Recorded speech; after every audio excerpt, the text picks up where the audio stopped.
Honorable members, it is now 8, actually 8:05. We're not doing too badly on time. I'll call the meeting to order. We have quorum and invite the clerk to lead us in prayer. Right Honorable Speaker, or Deputy Speaker, leadership of majority and minority, honorable members, may I request that we pray. Almighty God, who in your wisdom and goodness have appointed the offices of leaders and parliaments for the welfare of society and the just government of the people, we beseech you to behold with your abundant favor us your servants whom you have been pleased to call to the performance of important trust in this republic. Let your blessings descend upon us here assembled, and grant that we treat and consider all matters that shall come at our deliberation in so just and faithful a manner as to promote your honor and glory, and to advance the peace, prosperity, and welfare of our country and of those whose interests you have committed to our charge. Amen. Amen. Good morning, honorable members, majority leader, minority leader, and committee members. So far, so good. This is our third day. We have 5 nominees to interview this morning and this afternoon. If we keep the tempo the way we have been and keep the time the way we have been, I think we'll be able to grill from now up to about 7:30 in the evening or soon thereafter, like yesterday. I'll ask the clerk if he has anything to brief the committee. If there isn't, then we bring in the first nominee. Honorable Speaker, I request the committee to call the first nominee, the Honorable John Mbadi. Sergeant.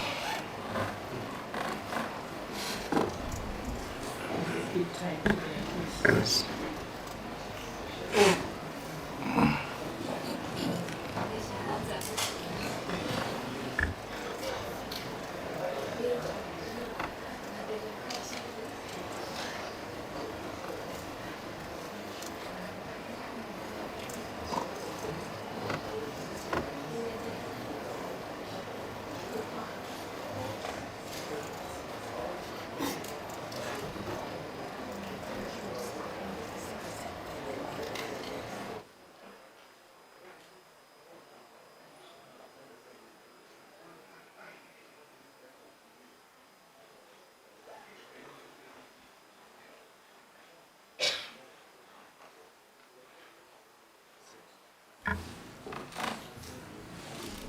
Good morning.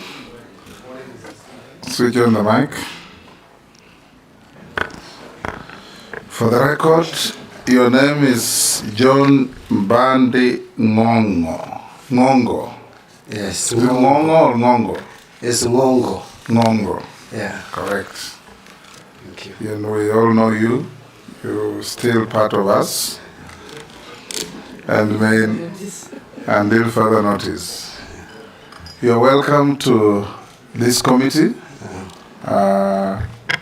Committee on Confirmation Hearings or Vetting.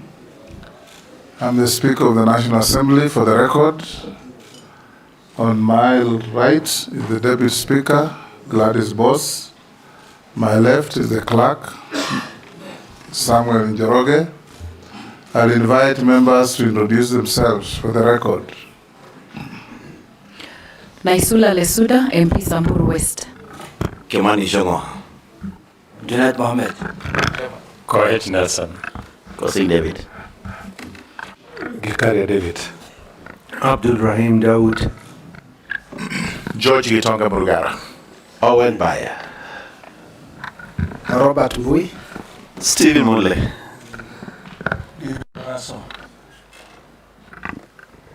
Abdi Shuria. Balambala. Mishimboko Ikoni. Rehab Mukami.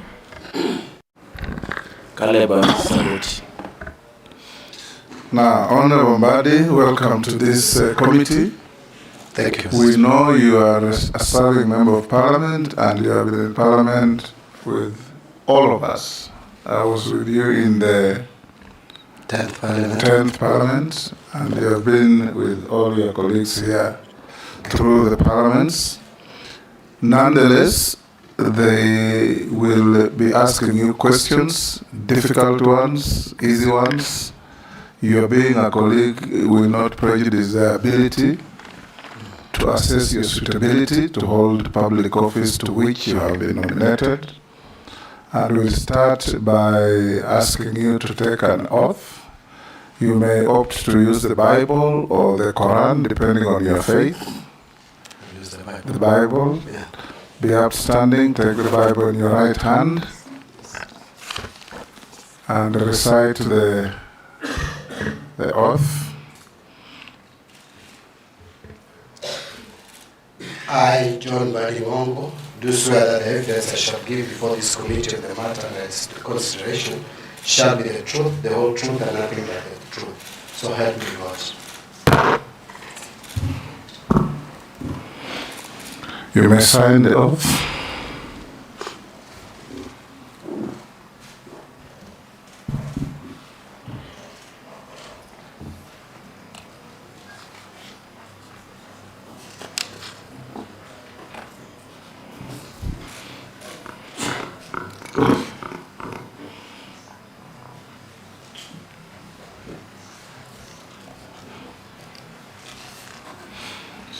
Thereafter, you may hand over your documents to the sergeant to pass to the clerk, so that as we go on, he'll be verifying with what we have on you.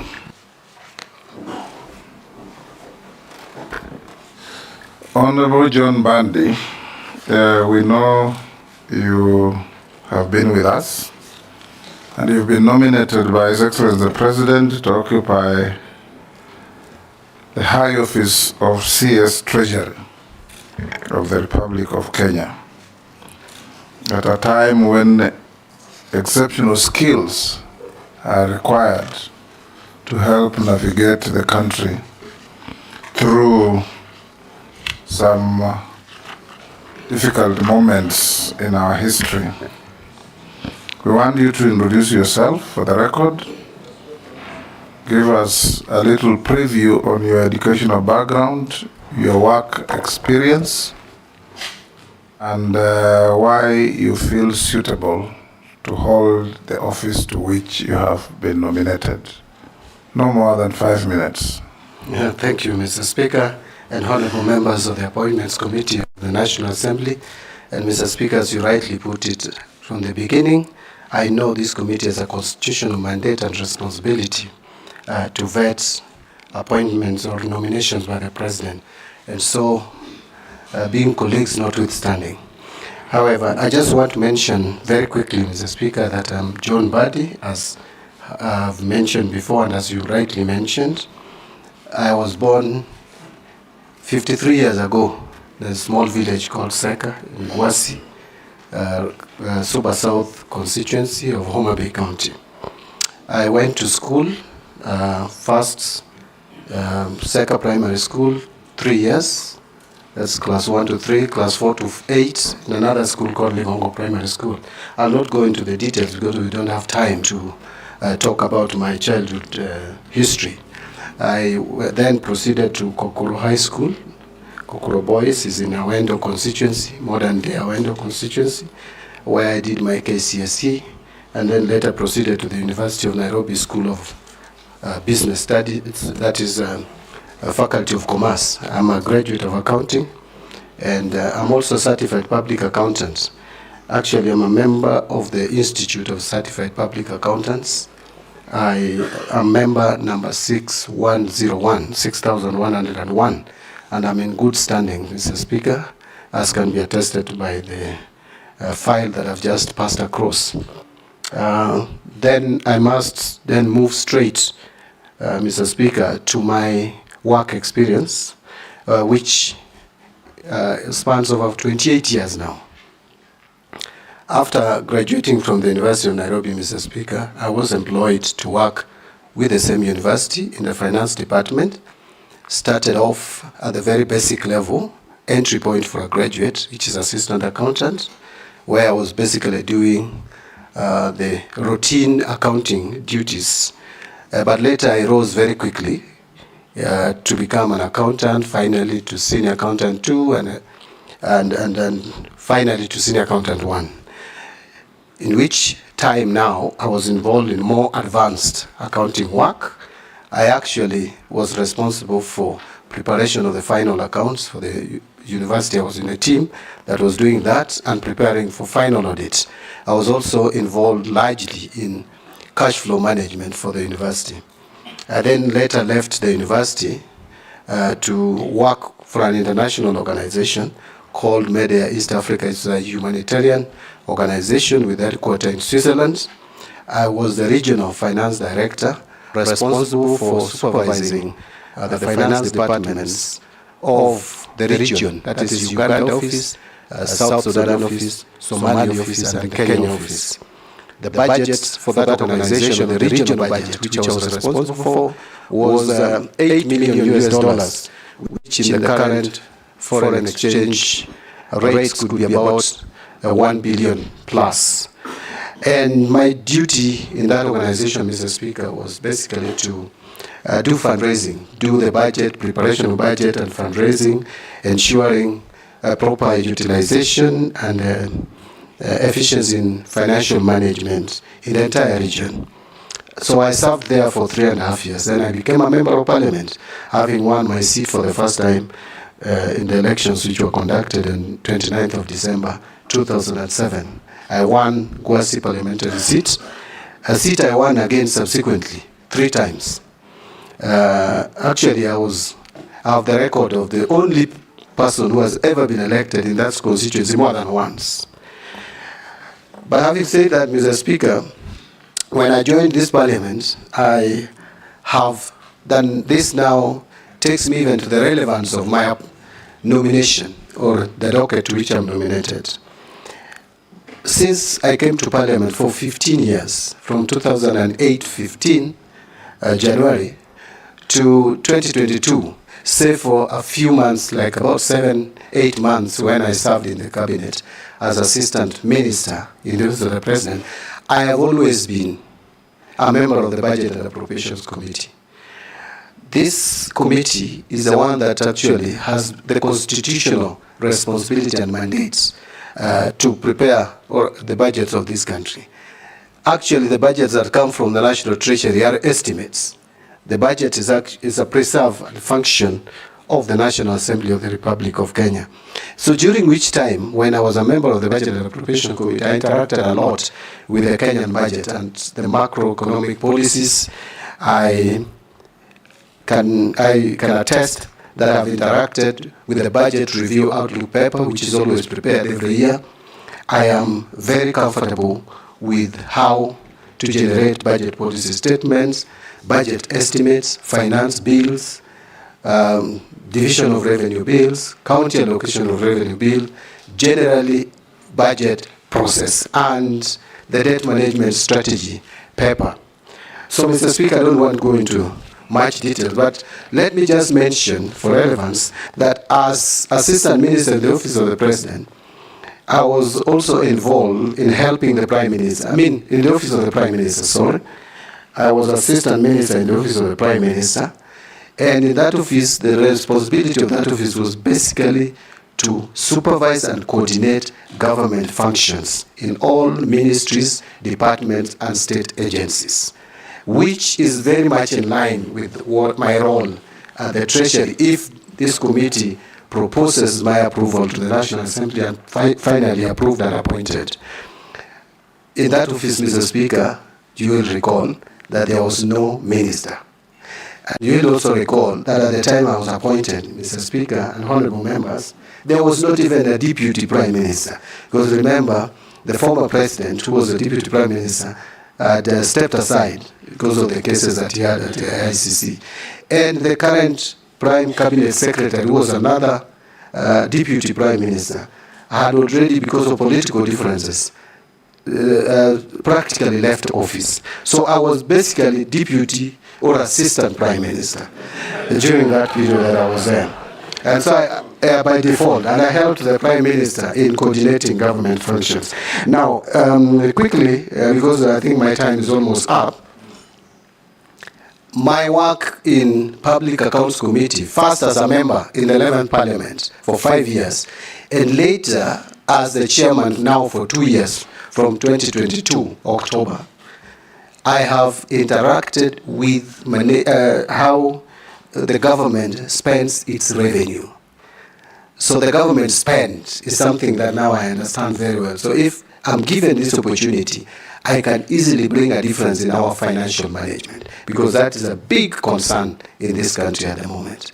Mr. Speaker, I think I would leave it there, because if I went now to talk about my political life and sharing ODM for 10 years, and I think I would take all the time that's allocated for this vetting. So let me start. That will do for now. I'll invite members to ask you questions. And like I said, members, don't be prejudiced by the fact that John Mbadi is your colleague. We have interviewed colleagues before, and you must be able to ask questions without fear or favor. David Speaker, you'll go first. Thank you, Honorable Speaker. Honorable Mbadi, I think this is within your forte. As you know, there's only two sources of revenue for government, which is borrowing or by taxing. Currently, Kenya's public debt is approximately 72% of our GDP, which is started causing concerns across the country. And also it has increased the debt servicing costs. It's affected our fiscal space for development projects. And so in the light of the rejection of the finance bill, if approved, if this appointment is approved, how do you plan to address Kenya's high public debt and ensure sustainable debt management? And in connection to that, the Kenya Revenue Authority has struggled with tax collection and has not been very efficient on doing that, and therefore we've had a tax revenue shortfall. And all the efforts to try and increase the tax base and tax the informal sector has been heavily resisted, and which leaves just those who are formally employed paying the tax. So what measures will you implement to improve tax collection and expand the tax base without overburdening the taxpayers? Thank you. Thank you, Mr. Speaker. And thank you, Madam Deputy Speaker, for these two very important questions. I will start with the issue of public debt. Mr. Speaker, it is true that public debt levels in this country is worrying. In terms of percentage, it could be 72, but I think it's still in the region of 67-68% of our GDP, which is very high. Public debt, if you look at it in terms of split between external debt and domestic debt, is almost 50-50. We are at about 10.5 trillion at the moment, split almost 50-50. I would go into the details of the breakdown, but I think that would be too much information for now. But I want to just mention that in terms of managing public debt, number one priority for me is debt accountability. If you listen to Kenyans at the moment in the discussions around debts, Kenyans seem to be asking, what is our actual level of debts?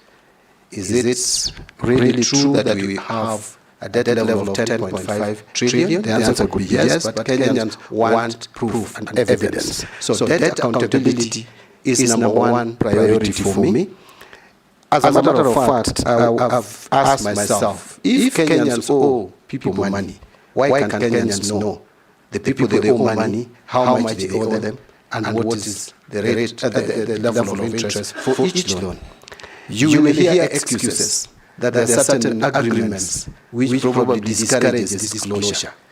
But the question is, can you come out transparently and explain to Kenyans which are these agreements stopping us from knowing who we owe money?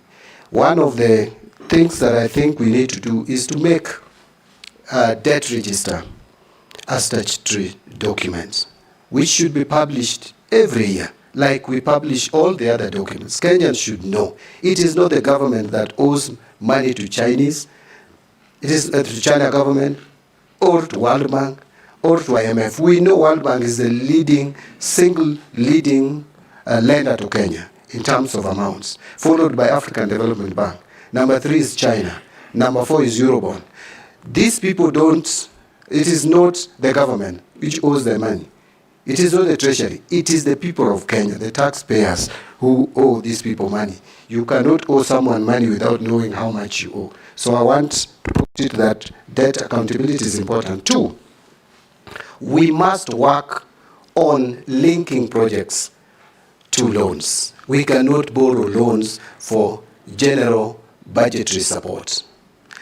Actually, where we lost it, Mr. Speaker, and Madam Speaker and honorable members, is from 2014, we shifted our borrowing strategy from specific donor-funded projects to general support. What that means is that you do your maths, you calculate you do your estimate, and then you get your revenue, and whatever is remaining, you put to debt. So debt comes to this country, like the Eurobond, without going to specific projects. How then would you pay that loan if it does not fund value-adding projects or proper investment in public assets?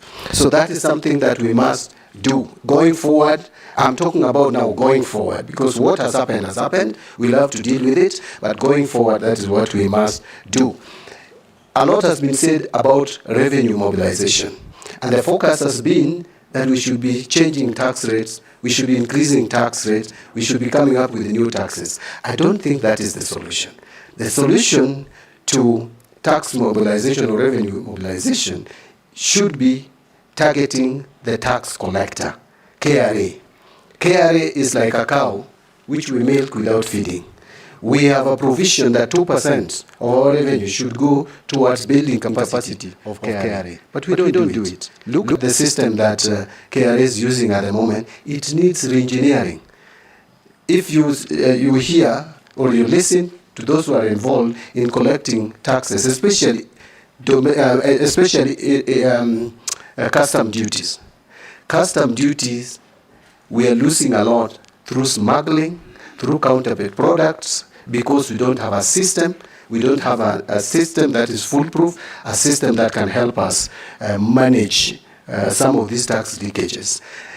Remember, there was a time, and I'm sure many of us, almost all of us here are old enough, you'll remember, that there was a time when KRA had a very good policy of graduate recruitment into KRA, and they were properly trained, like even for 2 years. You must have properly trained tax experts. The way we are recruiting staff at KRA at the moment and deploying them needs to be relooked into. You cannot have people who are not properly trained to collect taxes from people who hire properly trained accountants to calculate their taxes. I also want to say that you need to look at the leadership and management of KRA in general. So one of my first tasks will be to make sure that I have a sitting with KRA to look at how we can reform that institution. Because there was a time in this country, not long ago, when we were collecting 18% of our GDP as taxes. Today it is 14%. If we could just increase from 14% to 18% of GDP, you will be adding about 600 billion to our revenue base. So you'll be reducing the fiscal deficit and the fiscal gaps that we have. But finally, you talked about the finance bill that has been lost. I want to tell Kenyans, please don't panic. Let us stop making Kenyans panic. Mr. Speaker, you have been here with me. In the 10th Parliament, and even some, I think up to 11th Parliament, finance bill used to be passed in September. We used to have 3 months into the financial year to pass finance bill. The minister then was allowed by law through revenue collection order to allow for some taxes, interim taxes to be collected. But the bottom line is the law could be in place in September, on September 30th. So there is no cause of alarm. We have a legal framework which is still obtaining. Yes, the Finance Act of 2023 has been declared unconstitutional, although I don't know whether I'm correct. That has been appealed. If that is correct, that is good. But still, we don't have a lacuna. In fact, Finance Bill is an omnibus amendment bill. We have about 5 or 6 legislations that Finance Bill usually amends. We have excess duty, we have excess duty, we have import duty, we have value-added tax, we have income tax, we have tax procedures act, and then we have fees and levies. These are specific legislations. Mr. Speaker, this House, if I'm approved, this House should help me bring these legislations directly touching on these specific statutes. We don't have to have a finance bill, but I'll seek the guidance and advice from the Attorney General. But I believe the good provisions which have been lost by this bill, which are not contentious, and there are many, which can still help this country grow the economy. We can bring them as specific amendments to those acts with proper public, yes, the Mother Act, with proper public participation. Because I think the problem we had was that the public felt there was no public participation, which we had, but maybe they felt they were not listened to. So we'll do the proper public participation on some of these provisions. I wanted to stop there, Mr. Speaker, but there was a question on KRA. I think I've combined. You've combined. Yes, I've combined the two. Chungwa, you are birds of a feather. I hope we will flock together. Thank you, Honourable Speaker. First one, Honourable Speaker, you know, I have always argued John Mbadi on the floor on who qualified before the other. Now that we are birds of a feather, I can now confirm his certificate that I actually qualified 6 months ahead of him. But Honourable Speaker, besides being birds of a feather in the profession, amid declining interest, because John Mbadi was also an accountant at the university when I was a student there. And having served with him in this house for almost 12 years, and I chaired the Budget and Appropriations Committee, where he has been a member since he joined Parliament, if I'm right. That's correct. So, John Mbadi, now CS Nominee Finance in the National Treasury, and you've put it very well, and you know there are many things that we agree on, especially regarding the budget-making process. And having been a member of the Budget and Appropriations Committee and also chaired the Public Accounts Committee, you have said you have had a very good oversight of the expenditure side of government. And I must agree also with you on the revenue side in terms of the finance bill being an omnibus bill and things that we can secure from the finance bill that seem to have been lost. But you've also touched on issues touching on KRA, and there are systemic problems in KRA, and you and me know that our revenue projections, we have always not agreed with them. I would now want to hear what you intend to do now that the shoe is on the other foot, to make sure that our revenue projections are as realistic as possible. Because you know, part of the problem that we've had with our fiscal deficit is unrealistic revenue projections coming from the National Treasury, and of course having emanated from KRA. You've spoken about the systemic problems in KRA, including the lack of customs system management, proper customs management systems at KRA. I would also want to hear what you intend to do. And you know, there is resistance within KRA to have proper systems put in place. Because as you say, especially on the custom side, people are minting hundreds of millions for themselves at the expense of the nation. I want to hear what specific measures you intend to take at KRA to ensure first that there are proper systems. Because as you rightly said, that is what is lacking within KRA, besides the management problems that you have alluded to. I think I'll leave it at that for now. Can you manage 2 in a row? Junet? Thank you, Mr. Speaker. Mr. Speaker, I wanted to ask the nominee, Chairman, You see, He is here as a nominee I forgot, Chair. and not I forgot, Chair. as a chairman of any formation out there. Honestly, Actually, I hope, Mr. Speaker, he was not referring to me being the chairman of ODM. I've already resigned. oh, Yes. you know, Mr. Speaker, when you call somebody for the last 15 years chairman, that becomes his name. This time I finally call him chairman. Now, Mr. Nominee, one thing I wanted to ask you is that you have explained it very well, but you have come to this position, you are coming to this position at a time when the economy is not in a very good situation. And as you are aware, 70 shillings of 100 shillings collected is going to pay debt. And Kenyans don't even know whether we are paying real debt or fake debt. That's what they're grappling with. So how will you ascertain what kind of debt we have, whether it's a fake debt or real debt? Secondly, as you are aware, the poor in this Kenya feel that this economy is rigged against them. They don't feel they're part of this economy. What measures will you put in place to tell Kenyans, the poor ones, that you are part and parcel of this economy? Issues of pending bills, Chair. Issues of 30% of the budget. I mean, nominee. Nominee. Issues of 30%. How will you achieve 30% of our budget to go to the development expenditure? My last question is, nominee, you know very well, me and you never believed in this bottom-up economy. Now we have found ourselves here. You know what we believed in. You know your principle must guide you. How are you going to marry these different thoughts of bottom-up economy and what you believed in? You participated in manufacturing another economic manifesto.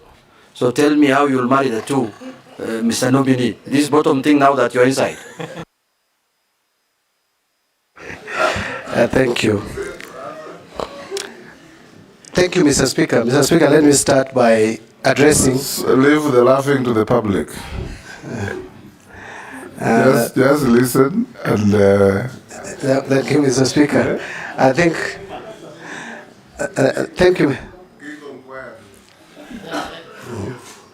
Thank you, Mr. Speaker. Mr. Speaker, allow me to start by responding to the questions raised by the Leader of Majority, my friend Kimani Chungwa. Yes, I agree. We have complained, Mr. Speaker, previously that our budget estimates, especially on the revenue side, are not realistic. In fact, I'm persuaded that we have been using revenue as a balancing figure. Revenue projection as a balancing figure. It's like what we do as a country is we look at our expenditure level, where we want to spend, how much we want to spend. Then once we get that total, then we ask ourselves how much can we raise from the loan or debt market, external and domestic. Then the remaining amount we put as revenue projection. That to me is very wrong. We must reform the economic policy department of National Treasury. Reforming does not mean you lay off staff. I want to be very clear there.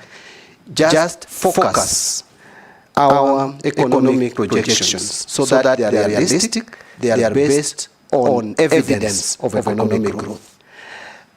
If previously you have not been able to collect so much, why do you then pretend that you can collect so much in the subsequent year? Like Mr. Speaker, we have collected only 2.2 trillion this year from ordinary revenue. Yet we are projecting to collect. We are projected initially before the challenges we faced with the finance bill to collect 2.9. That is a whopping 700 billion increase. That was not realistic. Right now it has come back to, or come down to 2.6. So we must be realistic in our revenue projection. But even be that as it may, we must also still enhance revenue collection by reforming KRA, because we are still under collecting. But in terms of budgeting and projections, I agree with Honorable Chungwa that we are going forward, we are going to be more realistic so that we don't have big budget deficits and budget revisions in the course of the year, as we have had it previously. In terms of how do we address the challenges of collection of taxes, custom duties, etc., and I mentioned it. The system is porous. We must make sure that we automate it and automate it properly. Sometimes we pretend to be using automation, yet we use outdated systems that are just aiding the leakage of revenue instead of helping. We must carry out proper review and evaluation of KRA. I have the first meetings, I will guarantee this committee, if you approve my nomination to become the CS National Treasury, my first meetings will be focused on how to reform KRA. Because without that, we are not going to succeed in revenue mobilization. Honorable Junet, you've raised the issue of debt, and you have asked, how do we determine real from fake debt? I don't want to use it fake or real, but I talked about accountability, debt accountability, public debt accountability. And I said, I am committing that we must try to make this a statutory document so that every Kenyan knows how much we owe to who and at what cost. The other thing that I want to talk about in debt management is we must manage our liability. We have to restructure our debts. Let me just give me 1 minute, Mr. Speaker, to say the following. That if you look at how our debt was structured, especially external debt, in 2010, we had 60% of that debt, 66 actually, under multilateral, which are concessionary loans, and only 4% on commercial debt. We moved to a point where 31% in 2020, 31% of our debt was commercial debt. Averaging interest rate is 8 to 9%. That is not sustainable for an economy. It is now coming down, it is 23%. My focus is to have commercial debt at no more than 5% of our debt portfolio, external debt portfolio, and have 75% of our debt under multilateral debt and only 20% or thereabout on bilateral debts. With that, you can clearly reduce the cost of debt.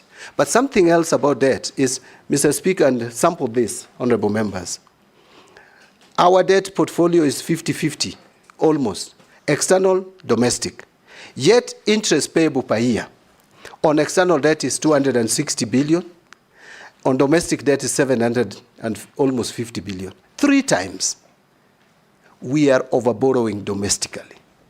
And we have raised the interest rates of borrowing domestically. I know I'm one of the people, if you look at my wealth declaration, I have a government bond I've bought of 13 million, and I'm getting almost 16% returns. That is unsustainable. We must have a conversation, Mr. Speaker, and not to scare anyone. We must have a conversation with banks. We are not going to control interest rates. We want you to give the country hope. Yes. And you are doing so. Go on. Yes. We are not, I'm not going to advocate for interest rates control, as in setting the rates to be charged. It had very disastrous result when we attempted that, remember, through a legislation. But banks promised us, Mr. Speaker, banks promised us that if we remove the rate caps, they would loan even more to the private sector. Presently, that is not the case. In fact, bank executives sometimes can just sit and take teas and do nothing, but still make money for shareholders by buying government bonds and government bills. We must move away from that. Actually, we have crowded out private sector. You can see the youth is up in arms. They have no jobs because the private sector is not borrowing money from the it's not lending. The private sector is not borrowing money from banks, yes, to invest. And so we can't create jobs. Yes. I know that one of the reasons why we have been raising the interest rate is to control inflation. Inflation has reasonably been controlled now at 4.6%. We must also be alive to the fact that we must balance the two. There must be a net-off effect so that we also grow our economy. Thank you. Finally, there was the issue of what do we do about the poor and the pending bills. Pending bills is a serious matter, Mr. Speaker. I think it is something that we must agree on. I know we are moving as a country to accrual basis. As an accountant, I know with the accrual basis of accounting, then we will not be talking about pending bills because there will be no cutoff. Any bill that comes will automatically move to the next financial year and pay it. But these pending bills, a lot of them are also fictitious. I know there is a committee in place, and I don't want to criticize that committee. I know it is headed by the former Auditor General, Edward Ouko. But Mr. Speaker, I ask myself this question. The pending bills that I'm told have been submitted to that committee, or before that committee, is upwards of 663 billion claims. And there are a total of 114,000 plus of those claims. How do you have one auditor, even if you are a genius, with a few months to audit that and give you? So what I'm saying in a nutshell, Mr. Speaker, is that we need to have a system where there is nothing like pending bills verification, because it has become a way of just failing to pay bills that are owed. We must have a system. Not only that, Nominee, you remember about 8 years ago, there was a committee to verify pending bills. It became a toll station. And all the committee was doing is go to a town like Eldoret, pitch in a hotel, and people with so-called pending bills turn up with briefcases and have their pending bills approved. Exactly. You remember? Yes. Yes. And what are you going to do differently? It may happen again and again. What my proposal would be is that we may have to have a system, and it can even be through a legislation, where a legislation we have in the PFM Act that pending bills form first charge. But we should criminalize failure to pay pending bills. But above all, as CS Finance, which does not even require any policy or any legislative intervention, I will make sure that we have a system in place which locks anyone who attempts to pay a new bill and ignoring an old one. The system can lock you out, so that first in, first out. If a bill is supposed to be payable, let it be paid. This idea, I remember I've been an accountant at the University of Nairobi, and during our time, Mr. Speaker, what used to happen is you'd prepare checks. You know, there was cash flow problems. You'd prepare checks and put them in a drawer, many of them, a bundle. And so people come, and there was a big black book which was called check register. So the suppliers come, and checks are issued through that register. So depending on how nice you talk to the accounts department, then your check is released. Yet the one for Honorable Speaker even goes stale after 6 months. Those are things that we can cure through a system where you have an accounting system which allows payments to be made on first come, first served basis. Thank you. Finally, Honorable Junet asked me a question I didn't expect to come from him, but I expected to come. Mr. Speaker, I've been asked about bottom-up. Bottom-up economic transformation agenda. That is how it is called. Let me tell you, through you, Mr. Speaker, tell Honorable Junet this, that bottom-up is actually a concept of UDA, read Kenya Kwanza. But I want to tell him that if you look at the philosophy of UDA and ODM, there is no difference. Actually, the two are social democrats. Yes. The two political parties promote social democracy. But let me leave that for that. Look at better. What is it all about? It talks about job creation. It talks about cost of living. It talks about agricultural productivity. It talks about digital economy. What about ODM? What was in our manifesto? We talked about the same. Actually, the better concept is on value addition. Now, ODM manifesto, which I participated in drafting, we had manufacturing emphasizing on agriculture as raw material. So it is manufacturing supported by agriculture. Did you read Animal Farm? I read it some time back, Mr. Speaker. Yes. But now, better is on value addition. Yes. For agriculture for value addition. ODM, agriculture for manufacturing. Semantics. But again, finally, Mr. Speaker, housing was our concept, both of us. But finally, Mr. Speaker, there is the Constitution and the PFM Act, which will guide my conduct in office, if approved. Thank you. Naisula? Yes. If you allow me, Honorable Speaker, just a supplementary on one of the things John Mbadi said around working with the National Treasury and your work as a Member of Parliament, the abuse of Article 223. Yes. And you know, since we were both in the Budget Committee, this has been a huge problem. And it continues to date. You've had in the recent past very senior government officers trying to twist people in the National Treasury to pay even confidential expenditure out of Article 223. I'd want to hear what you intend to do to now stem from the root cause or where this problem emanates from the National Treasury, abuse of Article 223. Lastly, when you spoke about the good things that we lost in the finance bill, you may or you may not agree with me that partially the problem was out of very poor communication by the National Treasury. Kenyans out there were left to just listen to what was being said by members of parliament during debate on the finance bill to know what were the good things in that finance bill. How differently will you now, at the helm of the National Treasury, if approved by this committee, will you communicate to Kenyans to be able to know that a finance bill, as you said, is an omnibus bill? It has very many good things for the benefit of the country, which get lost in the misinformation and disinformation campaign that was there with the last one. So my question is, how will you shift the communication from the National Treasury? And with all respect to those who were there before, there was literally no communication coming from the National Treasury. How do you intend to change that? And I agree with you on the pending bills, but also tell you that probably what you also need to do is look at the procurement.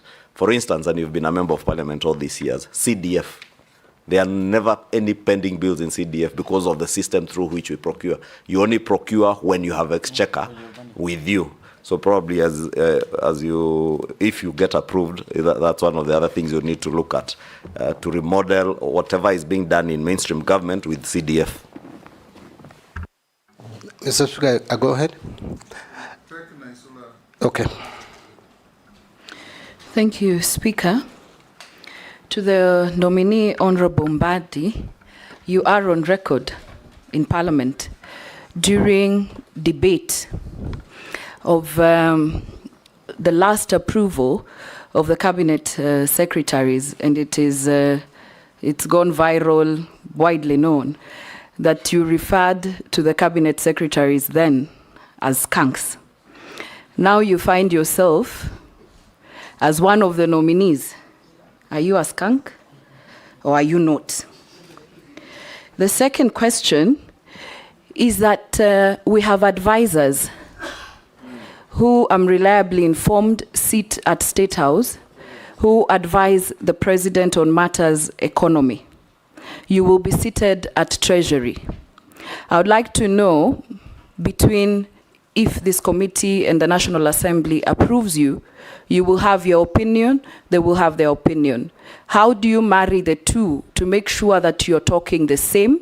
Because we have seen in the public some of the advisors talking like they're not in the same government, like the way how they work. So I would like to know which supersedes the other, and how will you make sure that you work together on matters economy and as you advise the President. Finally, there's been allegations that in Treasury, we have people who've been there for so long, times have changed, you're seeing we are in very extraordinary times. We need to think extraordinary to get our country to where we want to be. How do we make sure once you're there, you are not held captive? Because we have seen other CSAs with very good credentials, even you. If approved, I don't know what happens when you go there.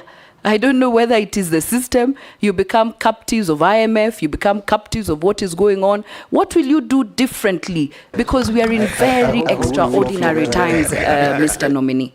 Thank you. Go ahead.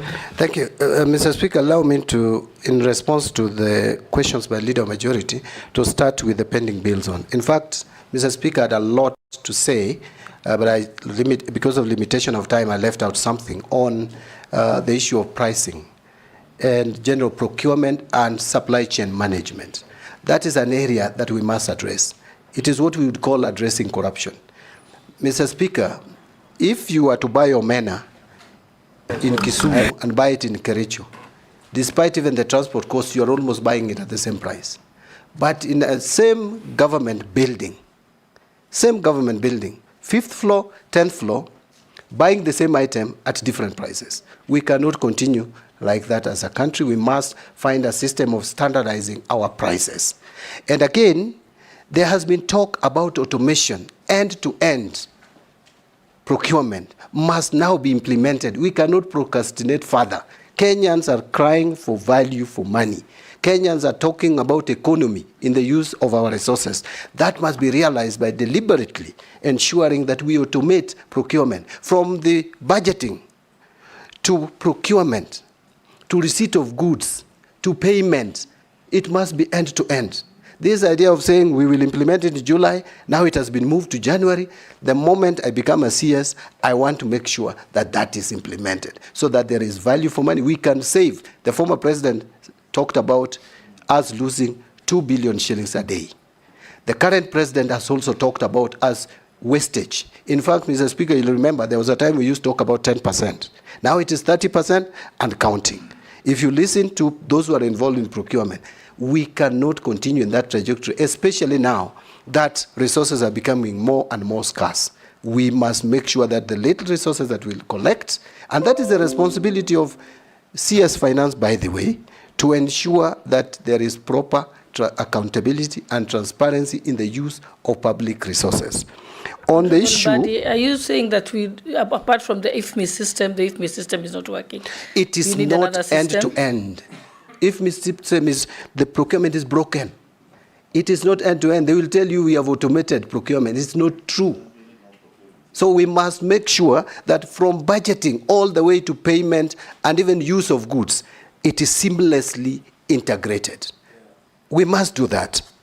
Mr. Speaker, and they have pushed that to January. They have been pushing that automation. Every time they push it, the time comes, they push it. If procurement is pushed, another date is given. So there must be a stop to that, and that stop, hopefully, will be under my leadership at the Treasury. On the issue of... if we approve you, in how many days will you achieve this? I want to work with the new set deadline of January so that we don't pass January again. Okay. Yes. The communication, I am in total agreement. In fact, the reason why we lost the finance bill was communication.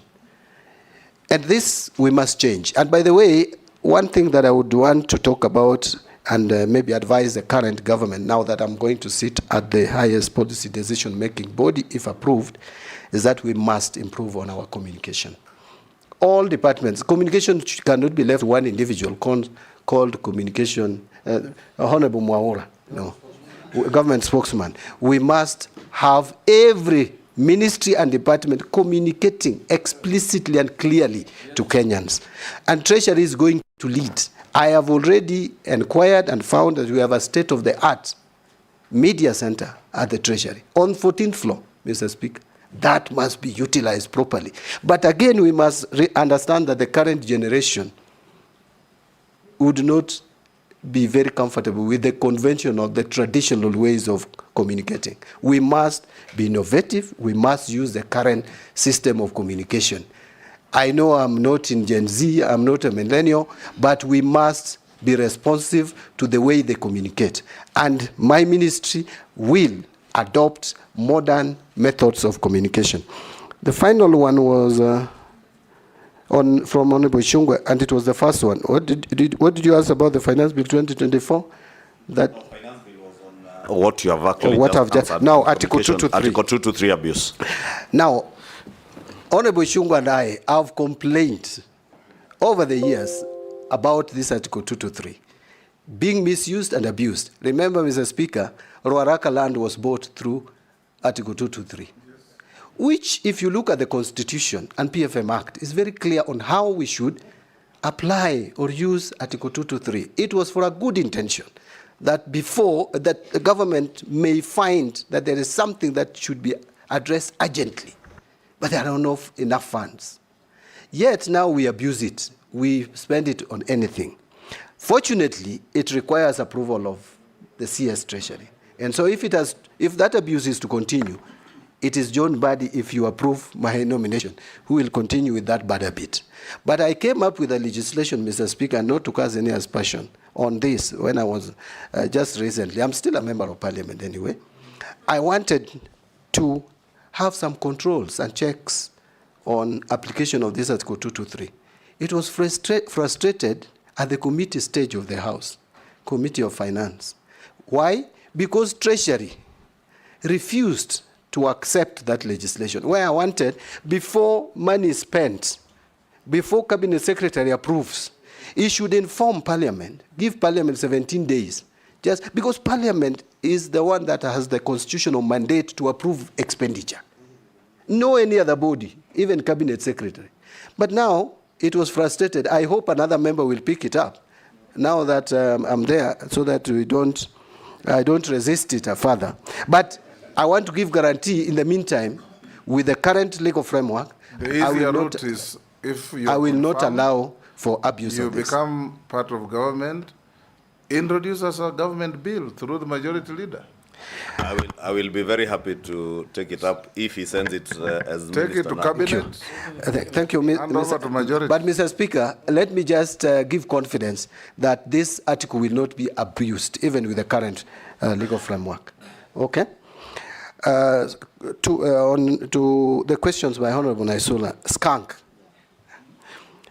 Mr. Speaker, let me say the following.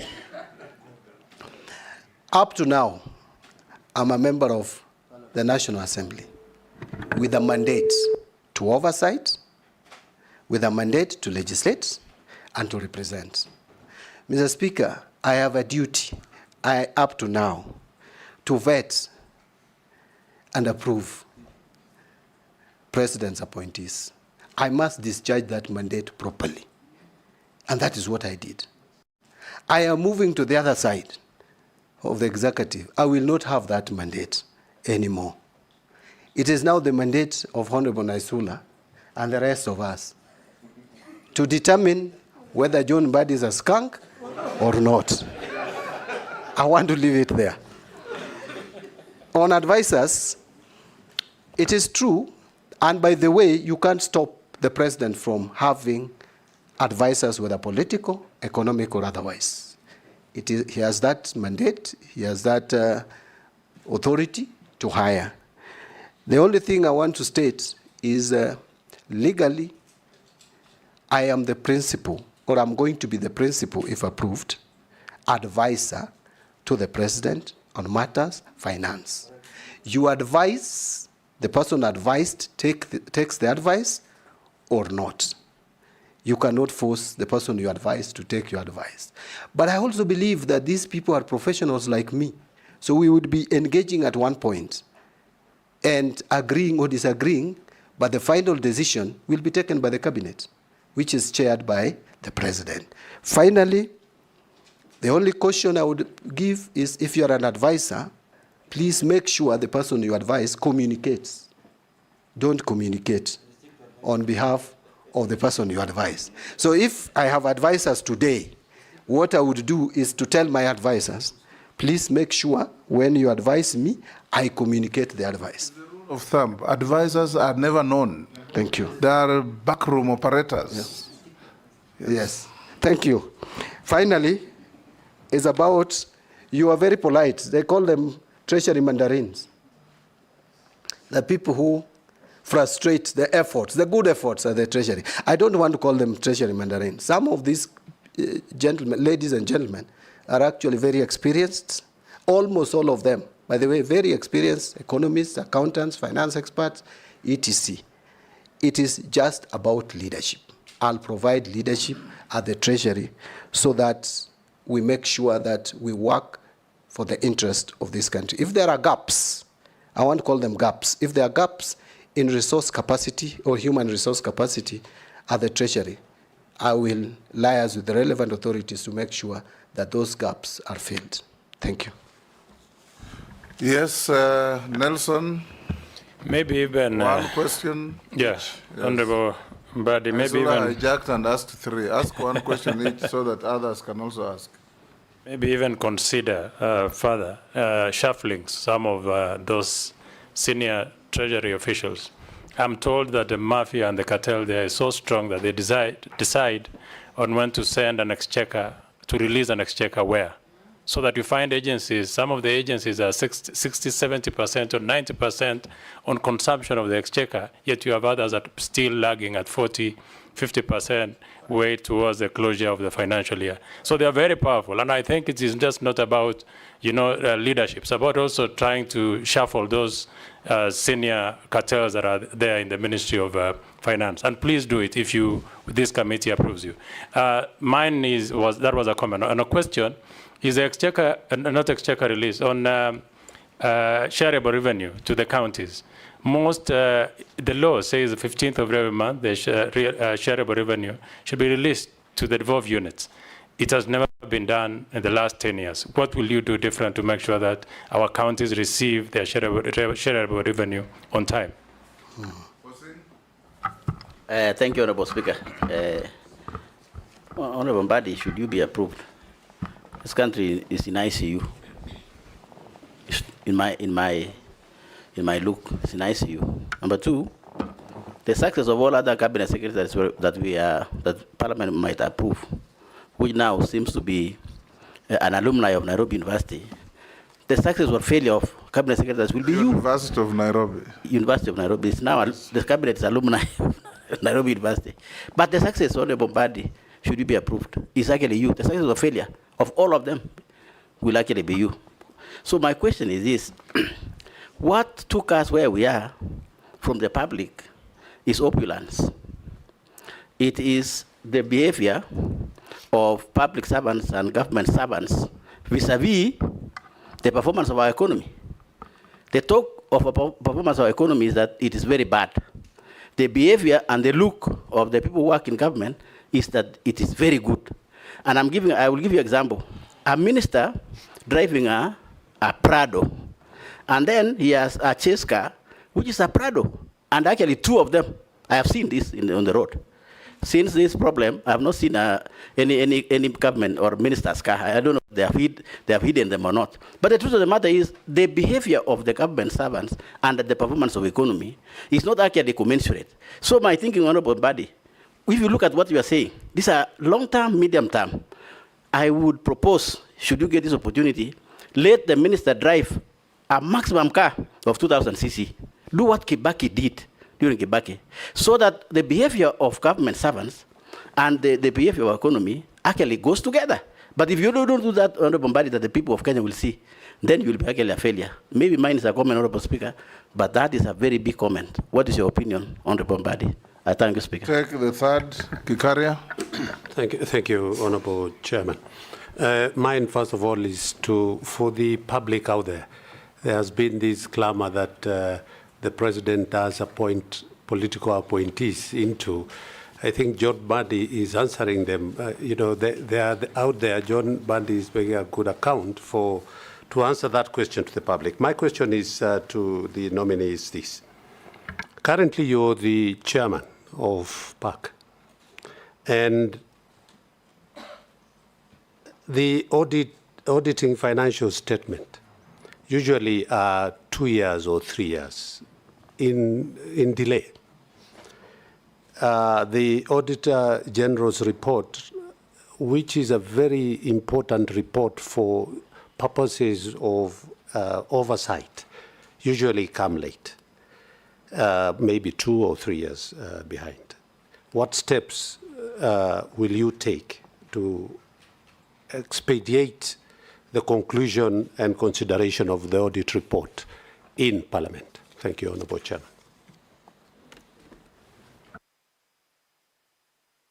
John, I'm reading what the public is sending to us. Thank you. Put to you later. Go on now. Answer Nelson. Yeah, I will start from Honourable Nelson, the Chair, Defence and Foreign Relations. On the issue of transfers or shuffling at the Treasury, what I would say is I'm going to look at the Treasury in its totality and see if there are gaps and if there are areas where we can change people, move one person from one place to the other. But to me, the most important thing to do is to have a system that functions. Because if you don't have a system that functions, whoever you bring may just mess you up. So we need a system that is functioning, a system that even if I'm away, would still ensure that what should be done is done. The issue of favoritism, where some MDAs get funded and others are not, that to me is a failure of the system. We must correct that and ensure that there is equity, that there is fairness, that the system serves all Kenyans equally. So it is about system. Once you put the system in place, the officers you will put will do what is required. On the issue of shareable revenue going to counties, you are addressing, Honorable Nelson, you are addressing a converted person. I am a supporter of devolution, and I know that we need to support our counties. Counties are struggling at times, and a lot of times. In fact, we are incurring a lot as a country by failing to send monies to counties within the required time. Why? Because counties end up borrowing money from commercial banks and pay huge interests on borrowed funds just to pay salaries. We must make sure that we reverse that. I know there are revenue constraints, but we must balance. We must manage our cash flow. That will be my responsibility. One of the most important and critical departments at the Treasury is that Department of Accounting, the department that deals with managing the cash flow. Honorable Kosing, I hear you. A lot of opulence, a lot of wastage. By the way, even the reconstitution of this cabinet is as a result of, is actually a direct consequence of show of opulence, which made some Kenyans mad, to the extent that now the president had to be forced to do certain things which he shouldn't have done, really. So we must contain wastage. We must contain wastage, but we shouldn't be mechanical about it. In my view, we should contain it practically. One of them is to reduce our operating expenditure. We must make our budget transparent. This idea of lumping budget lines and saying other operating expenses must go from our budget. What are these other operating expenses? We must be clear. If we are paying for mileage, Mr. Speaker, for example, let it be known. We know that members of parliament have to be facilitated to go to the constituency. I'm not saying that is parliament that is putting, actually parliaments rarely put block figures. It's good to use us as an example. Yeah, but I'm giving parliament as an example. But there are ministries, departments, which do that. Mr. Speaker, have you asked yourself why we still have one officer, a driver, taking impress for 200 staff for a training? Yet every member of staff has an IFMIS number. Let each person get a per diem allowance or imprest and comes back and accounts for it, like it happens in parliament. Anytime I move out of the country, I am given my imprest. I come back and account for it directly. It's not never given to clerks. But you go to ministries, there is lump sum amounts, impress. You find someone taking 3 million. These are wastages that we must work on and control. Finally, on that, Mr. Speaker, and as I said, we must work on procurement. That, to me, is the elephant in the room. On Honorable Gikaria, I know Kenyans have not had kind words for political appointees, but I also want to tell Kenyans out there that being in a political office is just a calling. Actually, it is them who elect us to those offices. It doesn't take away our training, background, and professional experience. I have said I've worked for 28 years. I am a professional, just like any other professional, whether in politics or in private practice or in otherwise. Remember, Mr. Speaker, I didn't say this. This Public Finance Management Act, my signature is here. I was in the task force which did this Public Finance Management Act. We were with the former CS Rotich. We were with Kamau Thuge, who is now the governor of Central Bank. We were with Professor Malombe, or I don't know whether it's Dr. or Professor Malombe, who is now the governor Kitui, and myself, paid by World Bank to prepare this Public Finance Management Act, which is used by everybody. I'm a professional, Mr. Speaker. Mr. Speaker, in 2011, you remember, and we were with you in the National Assembly, consulting with Mass Group. I was their consultant. We came up with the 10 million error in the budget. I'm the one who brought it to the House, which became known as computer error. As a professional, I made sure that Kenya, and by the way, Treasury agreed that that was an error. Remember, there were professionals at the Treasury, yes. But the professional who is a politician is the one who discovered that there was computer error. So I want to just give confidence to the public that even when you are a politician, you can be a professional. Finally, on chairing PAC and financial statements that are in arrears, the confidence is this, Honorable Gikaria, that beginning with Honorable Wandai, who is my predecessor, to my committee, we have really tried to be up to date. In fact, I am leaving that chair when we have just concluded examining accounts for 2021-2022. We were planning to have the report in the House in July. Unfortunately, because of the events that we are all aware of, that report, I'm sure, will be tabled in August.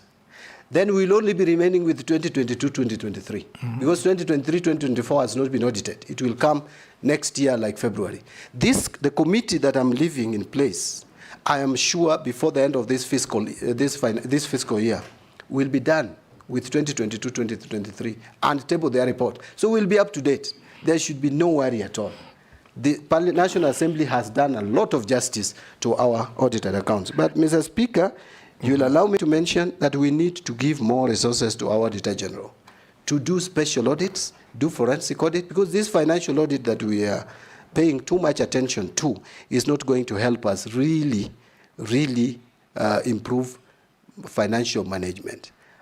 In my office, if you approve me, I will persuade the cabinet to give more resources.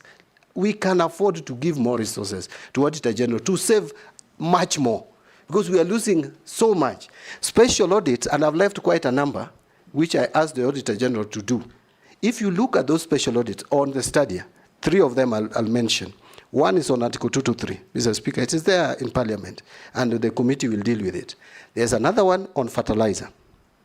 All these issues that we are talking about are in that report. Number 3 is on Stadia.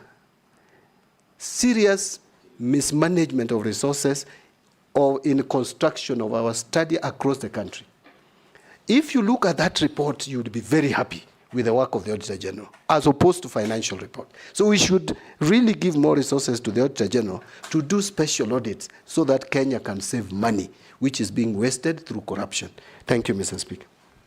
Mary Emase, the Honorable.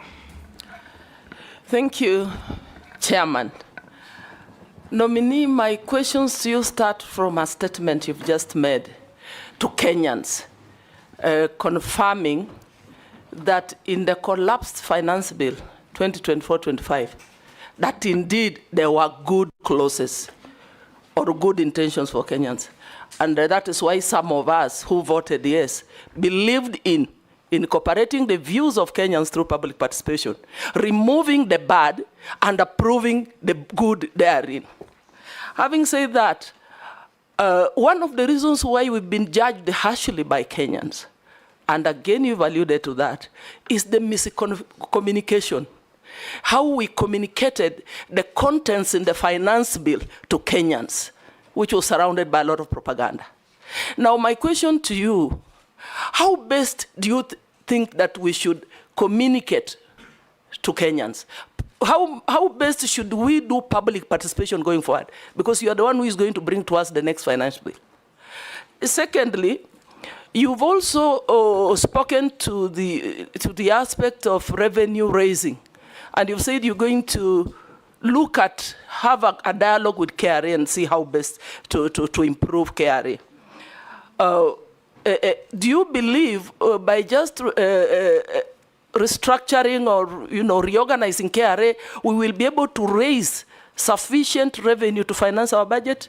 If not, what other revenue raising measures do you intend to bring on board, because you're the one who will be bringing to us the finance bill? Last but not least, we have interns in KRA.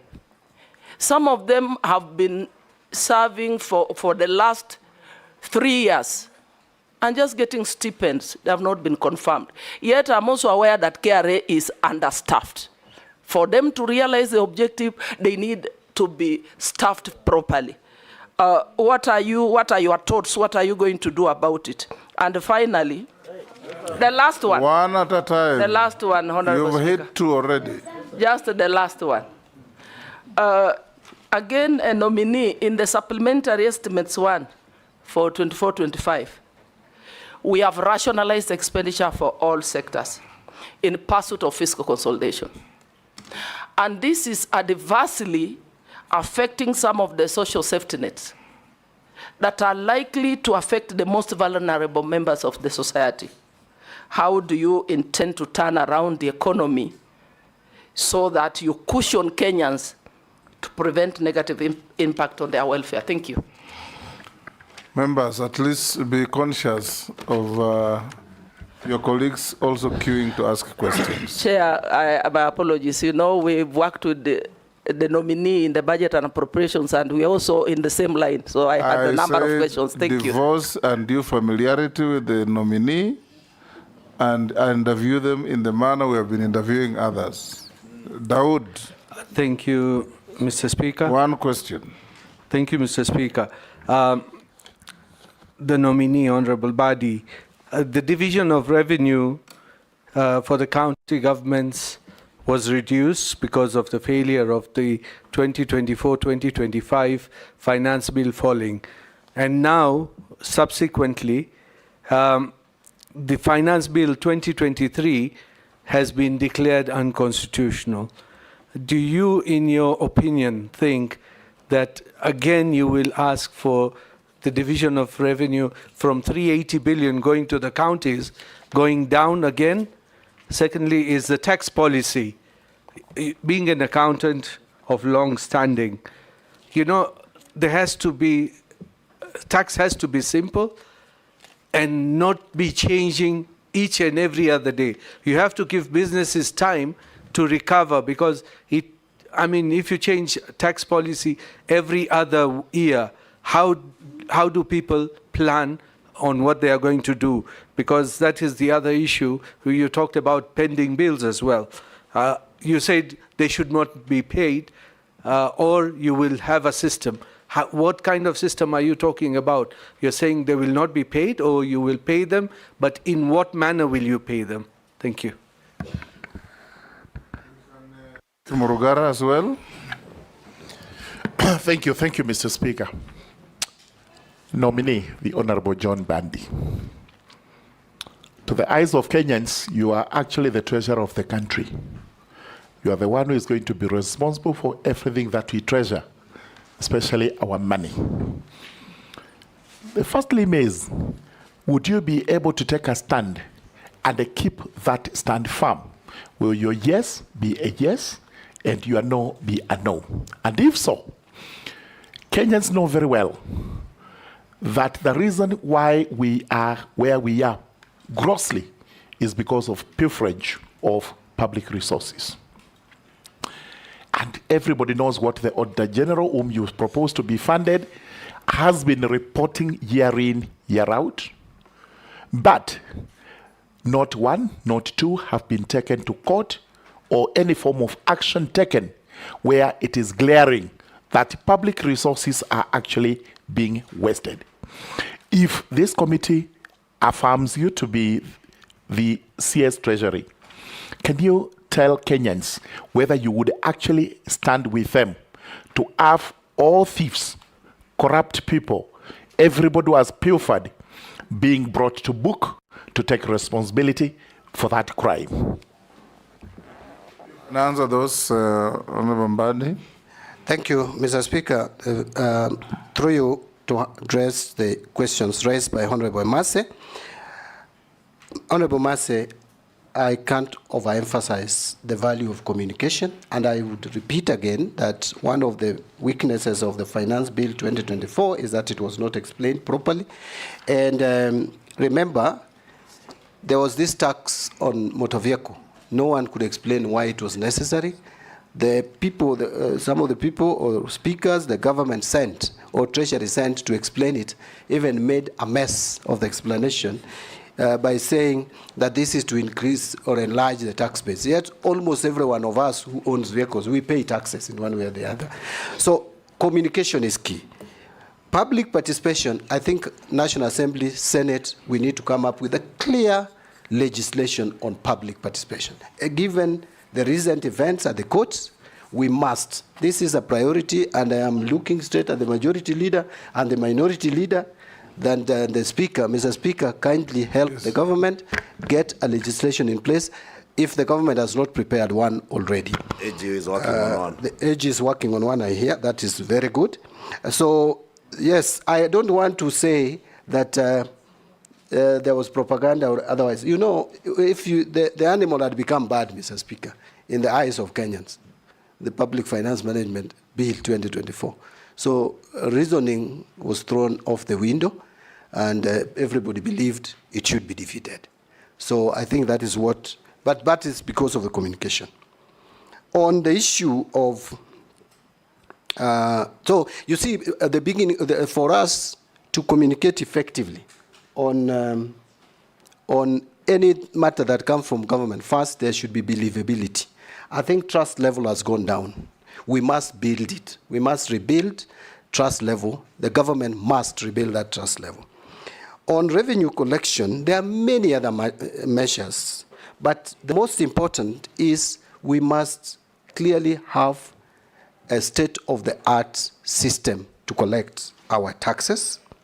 Other revenue-raising measures, I want to mention that we must now think through methods that would generate revenue off balance sheet.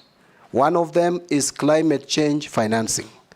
Climate change has a lot of money out there, 1.3 trillion US dollars. We must tap into that money to reduce pressure on the budget.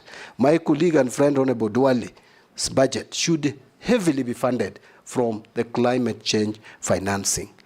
Kenya has already applied and has succeeded in securing 259 million US dollars, which will go to 47 counties. It should also help us generate or create jobs for our youth.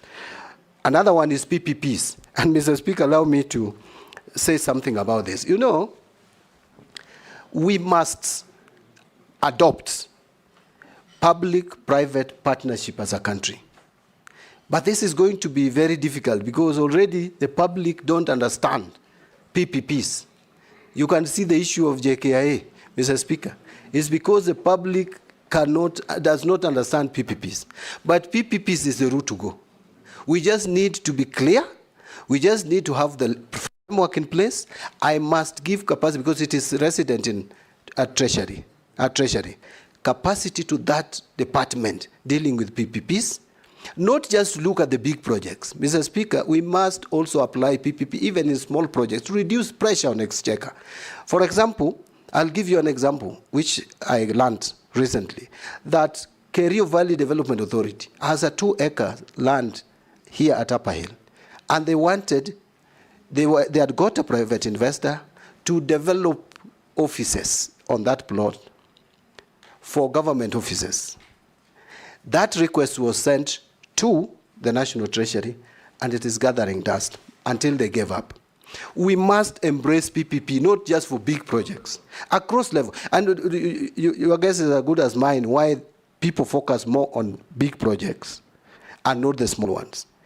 Road sector, in terms of even maintenance of the roads, in terms of even developing new ones, but we must clearly do evaluation and see if they can work. There is the energy sector, even agriculture, irrigation, we can do PPPs, even the communication, all sectors of the economy, so that we reduce pressure from the exchequer. On staff at KRA, I think I dealt with this before, that we need to look at the staffing staffing of KRA and give them capacity and fill in the gaps. If there are people who have been serving on contracts for a very long time, it's not even, that is not even permissible in terms of human resource management. There is a period through which you can work as a temporary staff. On supplementary one, how do we turn around the economy? This one, I have a lot to say, but I don't want to say so much that I have, because it may take the whole day. Let me just, in 1 minute, summarize. Why is it that our economy grows at 5.6% but is not felt? You need to look, Mr. Speaker, and assess where we have the economic growth in this country. It's mostly agriculture and social and services sector. Agriculture is known not to be very good in raising revenue for the economy. Not very good in raising revenue world over. Why? Because it's largely informal. Now, we must treat agriculture not as an end in itself. We must invest in agriculture, but with a different mindset. We invest in agriculture to support manufacturing, because manufacturing creates more jobs, manufacturing grows economy much more. Vision 2030, our intention was by 2030, we hit a minimum of 10% GDP. We must do that by working on manufacturing. I want to leave it at that. On Honorable Daoud's question, division of revenue, my view is we shouldn't cut any further the monies that we allocate to counties. Otherwise, we will kill devolution. This was a masterstroke with this constitution. We must, and we owe it to future generations to protect devolution at whatever cost. And that is why in the PFM Act, the moment we approve money to counties, you cannot reduce money that goes to counties, even if there is a shortfall in revenue collection. That was meant to protect the counties. One of the functions given to Treasury is to protect the county governments. And I would not fail in my constitutional obligation to protect the counties. Taxation, I cannot agree with you more. Our tax laws are sometimes too complicated, making it very hard for taxpayers. In fact, it is causing taxpayer apathy. One of the principles of taxation is simplicity, fairness, equity. Our tax system is not simple. In fact, I just forgot to carry. I wanted to read to this committee, Mr. Speaker, a provision in the, do I call it defeated or withdrawn finance bill of 2024. Clause 12, calculating minimum top-up tax. You need to be a very smart accountant to calculate that. Lot of formula, different jargons. You cannot have such kind of legislations and expect to collect revenue. So we need to simplify our tax laws and tax system. If there are, I'm going to work around and check the tax laws that are complicated, that are causing us to lose money. Because when taxpayers realize that it is very difficult and complicated and costly to comply, they will not comply. So we must lower the cost of compliance to taxation. Pending bills, will I pay or not? It is not even me to pay. Authentic bills must be paid. Bills that can be confirmed. And my comment is, we must put a stop. Going forward, there should be no discussion anymore on pending bills. Let us deal with the historical bills and pay them. But going forward, let us not allow MDAs to accumulate more pending bills. And by the way, you'll remember, I have a constitutional mandate. Actually, it is in the statutes. If accounting officer fails to do what should be done, we can withdraw that power from accounting officer. And that power is with the Cabinet Secretary for Finance. So I am not scaring anyone, but let them be on notice that if you are not going to do what is provided for in the PFM Act, please, you will not be an accounting officer of the government of Kenya. On Mrugara's questions, will I be firm? This one I think Honorable Mugara has an answer. Because, you see, those who know me... He wants to hear from the horse's mouth. Yeah, those who know me know my level of firmness. That does not mean I'm disrespectful. You must know who your boss is. You must know where your loyalty lies. But loyalty does not mean that you must be a yes person. I have, in a number of occasions, disagreed with my party leader, who was my boss in the party. You wouldn't know about it out there. Honorable Junet would know. Family, but I don't talk about it, because then that would be disrespectful. So if I am told to do what I should not do, I will not do it, if it is not provided in law. Because my duty number one is to protect, safeguard the Constitution. I hope that answers. Owen. On the last one. Yes. On pilferage of public resources, I think this. It has been the streak that of I have answers. Addressed even previously. It has Thank been you. the streak of your answers. Owen. Thank you very much, Honorable Chair, Honorable John Mbadi.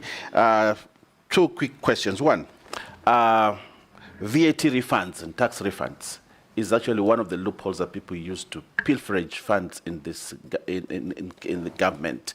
And you're an accountant, you understand this. I've heard you talk about it. Now that you're in that seat, how are you going to ensure that we don't continue to lose funds through tax refunds, especially VAT refunds? What mechanism will you put? And courts have been used as a means to sabotage government, that people, if you must give back money to taxes, they rush to court, and a lot of money actually is held. Billions of shillings is held because there are court cases, and therefore government cannot access it. What are you going to do to unlock that money, reduce corruption in terms of VAT, and ensure that there's enough cash flow? Secondly, I know you're a believer in constitutionalism. If you look at the Constitution, it's very clear. You have money for counties, you have money for national government. There's also another fund called Equalization Fund, for which many cabinet secretaries have never taken it seriously. And therefore, they pay counties, they pay national government, but Equalization Fund is put under the carpet. And actually, it is Treasury which manages it, unlike the other funds, and therefore they never, and yet Constitution is very clear on Equalization Fund, but this money has never, I think it was disbursed only once. If approved, John Mbadi, what are you going to do about it? And lastly, John. Thank you. This is very important. Two questions. This is very important, Speaker, if you allow me. You have, in your career in Parliament as a public, I don't want to call you a politician, but a public service servant. You have disagreed a lot with a lot of the issues that have come from Treasury, a lot in Parliament. You have disagreed. Those are actually prepared by mandarins that you will find there, you know, and especially on finance bill and matters finance, you've agreed with them totally in almost everything, as you've been leader of a minority in. How are you going to change? Are you going to change the people? Or you will become, you know, there's a popular saying that same monkeys, same forest. You know, are you going to be one of the monkeys now there?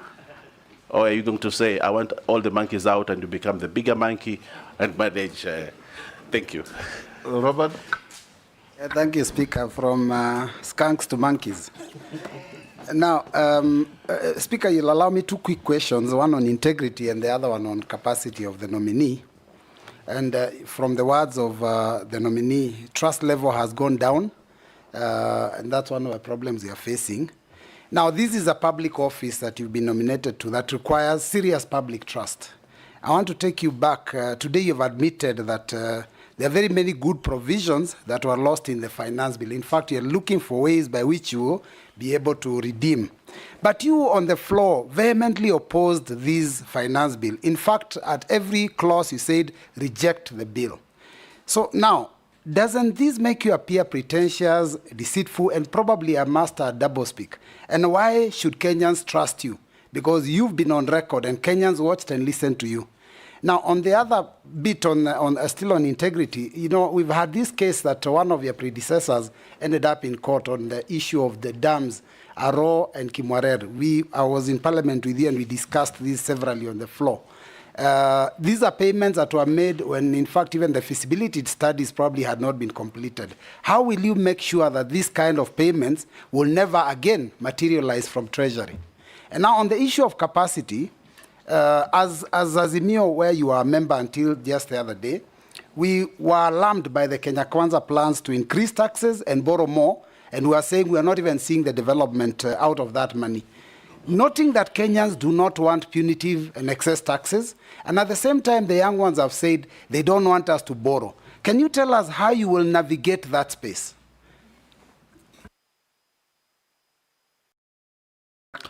Thank you, Mr. Speaker, and thank you, nominee, Honorable Mbadi. Honorable Mbadi, you are getting into Treasury, whereby our health sector is extremely underfunded based on the Abuja Declaration and the United Nations recommendation on how countries should finance the health sector. In Kenya, the health sector highly depends on donors, and the donor basket is shrinking, and United Nations is requesting countries to increase domestic financing. The challenge comes whereby the resources within the country are also shrinking. How do you tell Kenyans that they will enjoy universal health care and quality health care with the kind of scenarios I've explained, and how will you navigate to make sure that money sent from national government to county government, in preview that health sector is devolved, are ring-fenced for Kenyans to get health quality service at the county government as a minister for, as a nominee, and if you are approved by this government, this committee, how will you make sure that the finances meant for health sector really goes to the health sector in this country? You can answer those. Thank you. Let me start with, Mr. Speaker, let me start with the questions directed to me from Honorable Owen Bayer, the Deputy Leader of Majority. On VAT refunds, Mr. Speaker, we have the tax, this is what we call the tax expenditure. It is costing us quite a bit, in fact, almost $500 million every year to refund taxes, a lot of which are fictitious. It means there is a problem with the system, and that system must be corrected. But again, I think we need to, as a tax expert, and Mr. Speaker, I think I'm one of the people who can explain clearly the difference between zero rating and exempt commodities in this country. But I don't want to bore you with those explanations. I just want to mention that I think we need to have a conversation whether those items which we need to subsidize through VAT so that we don't expose Kenyans to untold sufferings as a result of high cost of living, we may think of most of them go to exempt categories so that we avoid the zero rating of commodities which result in tax refunds. Because tax refunds is largely, especially on VAT, as a result of zero-rated commodities. Yes, the prices will slightly increase because zero-rated commodities become cheaper in the long run if it is properly administered. And I want to be very careful there because the zero-rated commodity, sometimes the benefit is not passed to the consumers. So we need to emphasize and have almost every item that we want to still subsidize under VAT under exempt commodity. Then you will eliminate the issue of tax expenditure in that line. The other issue is also on the advanced taxes that we pay. We must have a system that captures these advanced taxes properly so that when finally the taxpayer files returns, they don't claim tax refunds which they don't merit. Then we will minimize the issue of tax expenditure. On equalization fund, I can't agree with you more. This fund must be operationalized. I know there are some challenges. When I get to the Treasury, if you approve my nomination, Mr. Speaker, I will find out what are these challenges. I'm told there are issues about whether to use counties or areas. The Constitution actually talks about areas. It doesn't talk about counties. But we should also not spread it too thin because we know it is stemming from Article 201, Mr. Speaker, where there should be inclusivity, there should be equity in developing our country, using our public resources to develop the country uniformly. So we should not spread it too thin. There are certain regions in this country which have been marginalized over the years, from Sessional Paper number 10 of 1965. Those regions deserve attention, and we had only 20 years to do this. I know Parliament can change that, but why don't we utilize that properly? So when I get to the Treasury, I will make sure that this fund is properly operational. Every year the money is released. It's not even a lot of money to attend to issues of health, roads, electricity, and water. It's only targeting 4 areas. Finally, on that matter, Mr. Speaker, I speak with passion because I know what marginalization is all about. Mr. Speaker, I recognize myself both as a Luo and as a Suba. My mother is a Luo, or the late mother was a Luo. My late father was a Suba. So because in our society, you take your father's ethnicity. I'm so a Suba, so I am a Suba. Subas don't even constitute 2%, so we are a minority. I know what it means to be marginalized. I have been disagreeing with the National Treasury. No, I have not actually been disagreeing. I've actually been holding just a different opinion. A different opinion. And by the way, now those opinions, we will have difference of opinion, Mr. Speaker, at the source.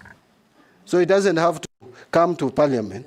Those opinions, the differences will now be at the source. And they will be harmonized there. And they will be harmonized, and I will finally, Mr. Speaker, take the same to the cabinet. I'm the one who will be defending these tax measures or whatever it is, whether budget estimates or it is BPS. I'm the one who will now be presenting them to the cabinet. I must present something that I'm convinced, I understand, and I agree with. But that does not mean that only my ideas will have to be taken. No, you must accept also to be advised.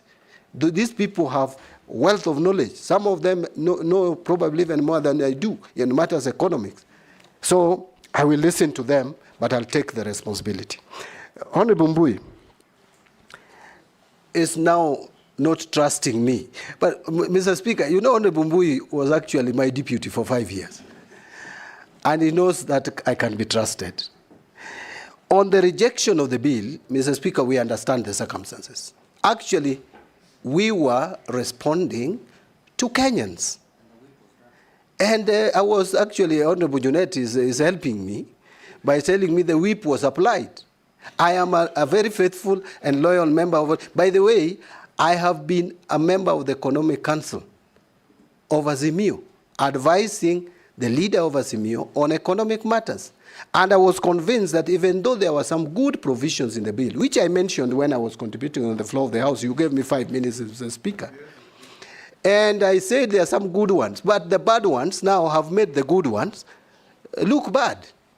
You know, and so the public made a referendum. There was a referendum, an official referendum by the public on this bill. Mr. Speaker, if you looked at the social space, everybody was saying reject. And since I am representing people, not stones, not animals, I had to listen to the people. and do what they wanted, Mr. Speaker, by rejecting the bill. So there is no inconsistency. My trust the level is still where it was on the Mbui. And by the way, I don't think I'm not a member of Azimio. I am, only that I'm not an official of Azimio. I mean, I'm not holding any political office. I'm still a member of ODM, by the way. On Arawa and Kemwarer, that, I must say, contracts in this country, Mr. Speaker, and my stint as the chair of Public Accounts Committee has taught me something, that the contracts that we sign, especially financial contracts, are lopsided. They are helping the lenders more than they help the country. Why on earth would you start paying interest on money that you have not received? I don't understand it. I don't get it. And this is why I'm saying when I get to the Treasury, if you approve my appointment, my nomination, I will have to get the opinion of the Attorney General. Because you find a lot of money, Mr. Speaker. It will come in the report of Public Accounts Committee. We pay so much money on undrawn funds because it is provided in the contracts. And so those issues around Aurora and Kimwarera and such like equivalent projects, Honorable Mbui, have confidence, will not happen during my tenure. Finally, on Honorable Mbui, how would we navigate the lack of funds? We know there's lack of sufficient exchequer in this country, and that's why we have to divest and move to other areas which are off balance sheet, as I've mentioned before. But more importantly, our project management system. We have 437, Mr. Speaker, that is the latest data that I have, of stalled projects. This is where we have invested money, but they have become white elephants. We must value these stalled projects and see those ones which we can pick up, take them up and complete them. Those which you can treat as sunk cost and discontinue them. But Mr. Speaker, there should be coordination between national and county governments. You find a huge government project, national government project, which was developed even from 10 years ago in a county lying there, yet a county government is constructing another state-of-the-art block of offices. Why can't we have a system where national government can surrender to county government some of these bills so that they can complete and use them? On Honorable Mule, Mr. Speaker, I'm trying to move fast. I hope I'm doing justice to all the questions. Honorable Mule, I know there could be underfunding. There is underfunding of the health sector. But I think health sector, we must look at it in totality. Before we even calculate how much we spend, we must find out how much national government is spending and how much county governments in total, 47 of them, because we have one country with 48 governments, which should be interdependent. So when calculating how much we spend on health, we should take it in totality and make sure that any money that is supposed to be devolved for health is devolved for health. We should not keep money at the national level here, implementing things on projects which should have actually been implemented by the counties, and have a coordination on how this is done.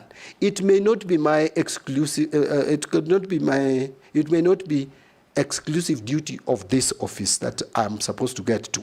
We have the Senate to oversight this. We have county assemblies, and we have and we have control of budget. We must work collectively. So that would address the issue of ring-fencing the money. We must allocate more resources to that department. Finally, Mr. Speaker, all this would only bear fruits if all agencies work together, including the EACC and other DCI and other agencies which help us in fighting wastage of public resources. Good. Russell. Honorable Dida Russell. Thank you very much, Honorable Speaker.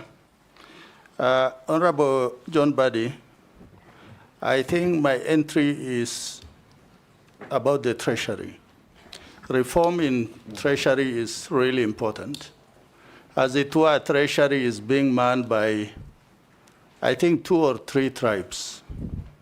Kenya has 42 different communities. All of them should be represented where the national cake is being shared. Having said that, my question is on financial inequalities in this country, where most of the rural constituencies, communities, or areas are actually totally marginalized, and they are not part of the mainstream economy. The question is, if the House will give you the job, what are some of the initiatives you are likely to undertake so that places like Suba, Moyale, Mandera, Lamu are part of the mainstream economy of this country? Finally, is on what we call funds. People are keeping money in their homes because you are told, don't bank more than 1 million shillings a day. These are prescriptions, we are told, from the World Bank, the IMF, and the money is not in circulation in Kenya. And even in counties, where we are told people actually steal a lot of money there than in the national government, people are not banking money. What are some of the initiatives you are likely to undertake to make sure that actually Kenyans are confident that they'll be taking money to the banks, and it is more safer in the banks than when they are in their homes? Thank you, Honorable Speaker.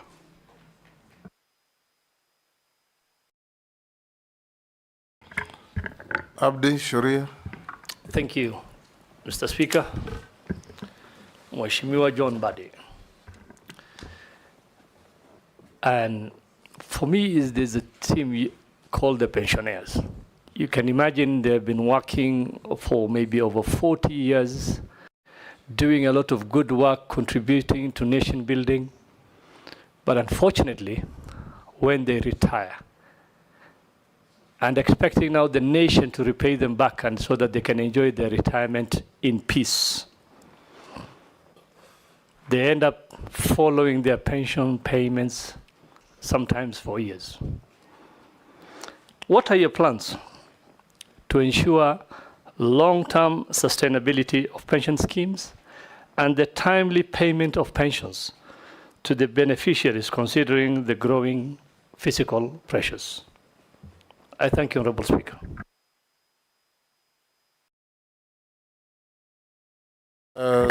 Ms. Shimbogo. Thank you, Honorable Speaker.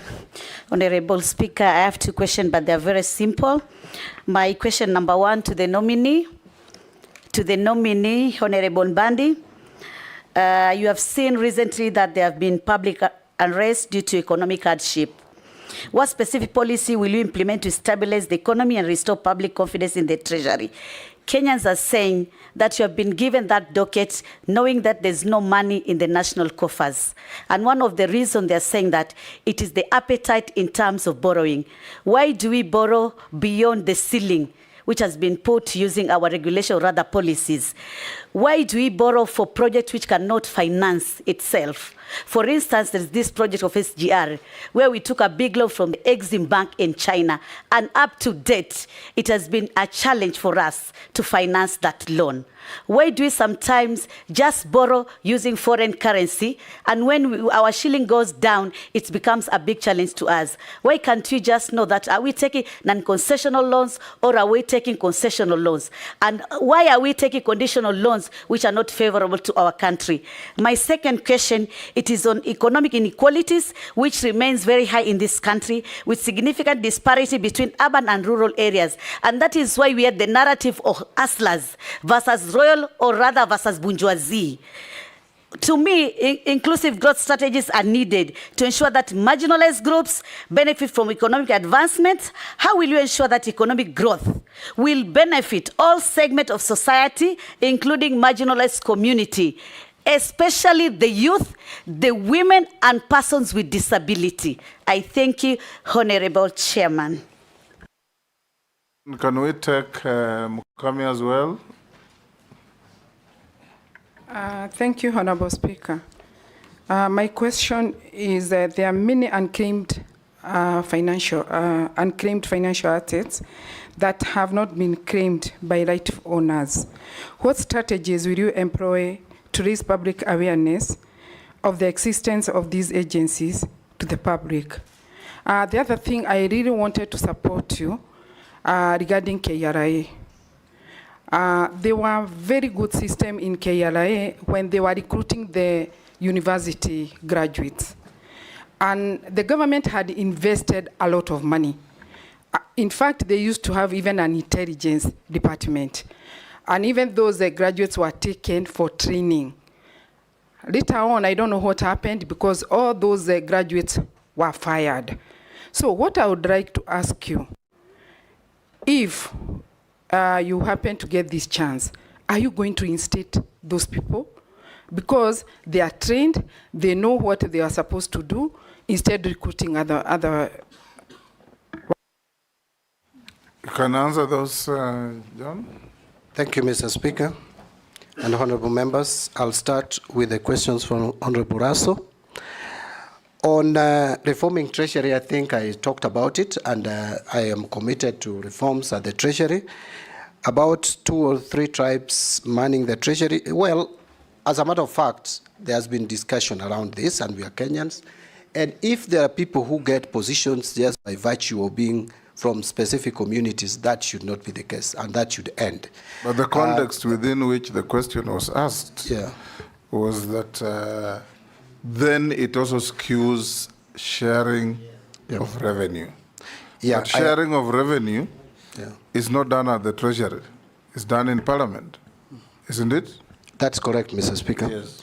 Yeah, so, but... where everybody is represented. Yeah, but I think also on the issue of inclusivity, we need to be inclusive in all government ministries. Let's not just look at Treasury as alone. Yes. And by the way, Mr. Speaker, there was a talk that I'm most likely going to be the first cabinet secretary from my community. So that in itself, both, Mr. Speaker. I can't remember any other Luo who has ever been in that ministry. The only closest we came to is twice, when Tom Mvurya was the Minister for Economic Planning, and when Anyang' Nyong'o was also Minister for Economic Planning. And Adua yeah, and Adua thrice. But National Treasury, no. But then that shows there's inclusivity, in my view. But yes, all ministries, there must be inclusivity. And in budgeting, Parliament does budgeting, and we are all represented in National Assembly. So there shouldn't be that discrimination. On financial inequality, I cannot agree with Honorable Raso more. We must find a system, and I'm going to ensure that is done, of equitable development of this country with the little resources that we have. Mr. Speaker, you've come to my constituency. Since independence, I will tell you, we have hardly. Now, in fact, the first time we saw a black surface in my constituency in terms of tarmac road was in 2017, when we had a small stretch, and then the work stopped. It's about 4 kilometers. What would you say if you go to North Hor? No, and I'm just giving you the example of my constituency. Yes. And I know it's worse even in other places. Yes. Where even having a Maram road that is usable is a challenge. So we must apply the resources of this country equitably. And that was the essence of devolution, but we must also make sure that the national government funds, which is still holding about 85%, is actually applied equitably. On the issue of keeping money at homes, we must strike a balance here, Honorable Raso. Yes, I know sometimes banks, because of the regulations and the policy that has been put in place by central bank, yes, that sometimes you go to the bank and your money, sometimes I'm asked when my money comes from my SACCO, for example, Mr. Speaker, to my account, then I'm asked before I transfer it even to my wife, I'm told I must explain the source. And yet they could easily see this is from Parliament, this is from... So sometimes it can be discomforting. But we must balance that with international requirements, best practice. We are not operating in isolation, Mr. Speaker. Right now, through the Financial Action Plan Task Force, which is accepted internationally, and Kenya is a member of East and South African anti-money laundering group, where we have 22 countries. And actually in this August, Mr. Speaker, I am likely, if you approve my appointment, to chair a council meeting of ministers on this matter. We have set rules that we have agreed on, that we have signed to, so that we are accepted. Our financial system is accepted globally. If we fail to comply to some of what we have signed for, Honorable Russell, we stand at the risk of being blacklisted from the international market, and that has attendant consequences, which we would not want to get. Nominee, you know, the issue on Russell's question is actually not banks making it difficult for people to deposit money over $1 million. I think it has been revised to 2. It's still 1 million. I think it's still 1 million. The issue is that the banks have completely misunderstood the concept and the philosophy. Because what the concept was is that if it is suspicious, you don't stop anybody from banking the money. But if it's suspicious, then you make a report to the Financial Reporting Center or any other authority. So people should not be prevented from banking money simply because it's over $1 million. But the moment the bank manager finds or feels that this money may be from a suspicious source, receive the money, hold it in abeyance, then report. Because it's very risky for people to keep money in their homes. It's true. And that again comes to what I think Kimani Ichung'wah or somebody else said, communication. Communicate to the public. If a trader in Kikomba, now they do cashless, but many traders in many places receive cash. 5 million, 10 million. But they are afraid of going to the bank because there's a list of about 20 questions. Yes. Yes, and this is a cash economy. Yeah, and actually, you must simplify this. Thank you, I get you. Mr. Speaker, and actually it distorts our financial system completely. I agree. But Mr. Speaker, maybe allow me just to say 2 things in response to that. One is that I agree that this has been interpreted differently by banks, and we know why. I personally know why. It is because there was a period, remember the NYS scandals and those scandals, many banks were forced to pay fines. So banks became too cautious. So I think what we may need to do, or what I would do once in office, if you approve my nomination, is to have a meeting with the Kenya Bankers Association and also with the central bank, so that this matter is clarified, so that it doesn't become a bottleneck for Kenyans to bank. Because the most ideal is for Kenyans to have money in their bank accounts. On the issue of pensioners, I want to also, again, which has been raised by Honorable Mvurya, pensioners not being paid. Apart from the time lag between the time you retire to the time you start getting your pension, and I think we need to treat our senior citizens better. You know, you have offered a service to the public. Now that you are supposed to enjoy some of the benefits of the money that was saved, or you saved, or was saved on your behalf, you need to. Mr. Speaker, in the year ending 30th June 2024, we failed as a country to pay pension to the tune of 26 billion shillings. These are Kenyans who have retired and did not get their pension. This is a matter that I want to agree, and it is something that I'd already picked up, that we will make sure that we pay pensioners as and when immediately they retire. And this can only be done. If you get there, yes, John Mbadi, even as an MP, which you still are, yes, I'm sure you know that when you go to your constituent's office or your home, about 10-20% of elderly people who visit you are carrying papers of unpaid pensions for 10 years, even more. I have many of the messages here, Mr. Speaker, yes, in my phone. So you are saying exactly what is correct. Yes. But Mr. Speaker, I am happy that we changed the system of contributing to the pension in this country, because again, the issue of sustainability comes about. The pension system that we have been running as a country was not sustainable, but with the superannuation scheme, we are likely now to keep abreast to the pension. But in the meantime, we must settle all the pensions that those pensioners who are eligible for receiving pension. And Mr. Speaker, I want to go to the questions raised by Honorable Mishi Mboko, the MP for Likoni.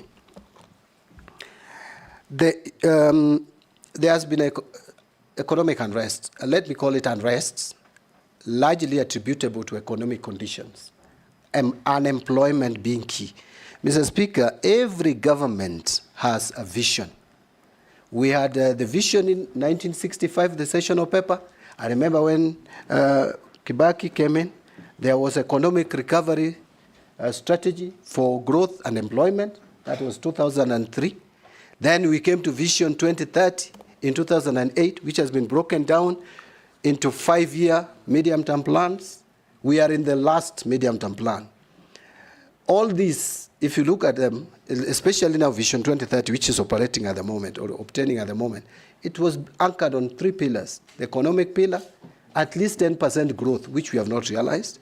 There is a social pillar on equity, or inequality, or inclusivity. And then there is also the political pillar based on democracy and accountability to the people. If we follow this vision and model our philosophy to actualize that, then we will address the problem of unemployment, which is the single most important challenge that we have as a country today. In 2019, our population census was at 47 million plus. Out of that, Mr. Speaker, 35 million was people or Kenyans below 35 years, 75%. And this is a generation we have educated through free primary education and subsidized secondary education from 2003. Very ready for the market, no employment. That is why I was saying we need to shift our attention from using agriculture, which is the main driver of our economy, as an end in itself, to providing raw material for manufacturing so that we can create more job opportunities. With that, then we will be able to address this economic unrest, if I may borrow your word, Honorable Ms. Shimboko. And again, on economic inequalities, we need to, I am already thinking that World Bank is funding, although it is a loan, but very concessional loans, the social safety nets. We need not to put too much pressure on our expenditure. To free that money for other development activities, we get the World Bank to fund some of these safety net measures to remove inequalities that we have, even as we invest more money to the rural areas. Remember, both parties, let me repeat it again, the Kenya Kwanza has this belief on value addition, but also ODM and Azimio had a belief in investing in rural economy through making sure that we have even markets in rural areas, that we open up rural areas for development. If you do that, you will minimize and reduce inequality and create more jobs. Honorable Mukami asked about unclaimed assets. I must admit that personally I have not engaged a lot with this Unclaimed Assets Authority, but if there are reforms that are needed to ensure that it lives to its mandate, statutory mandate, I will make sure that that is done, that the reforms are carried out, and capacity is built into that authority, so that Kenyans who are still there and can get what is left behind by their loved ones, get them their dues. They should trace those who should benefit from some of these unclaimed assets. But the amount... I think what you should, if you get there, that is, improve is how to manage those unclaimed assets. Yeah. Take, for example, a person dies intestate, unmarried, but has relatives. You had a bank account to which you are the sole operator. You've left money there.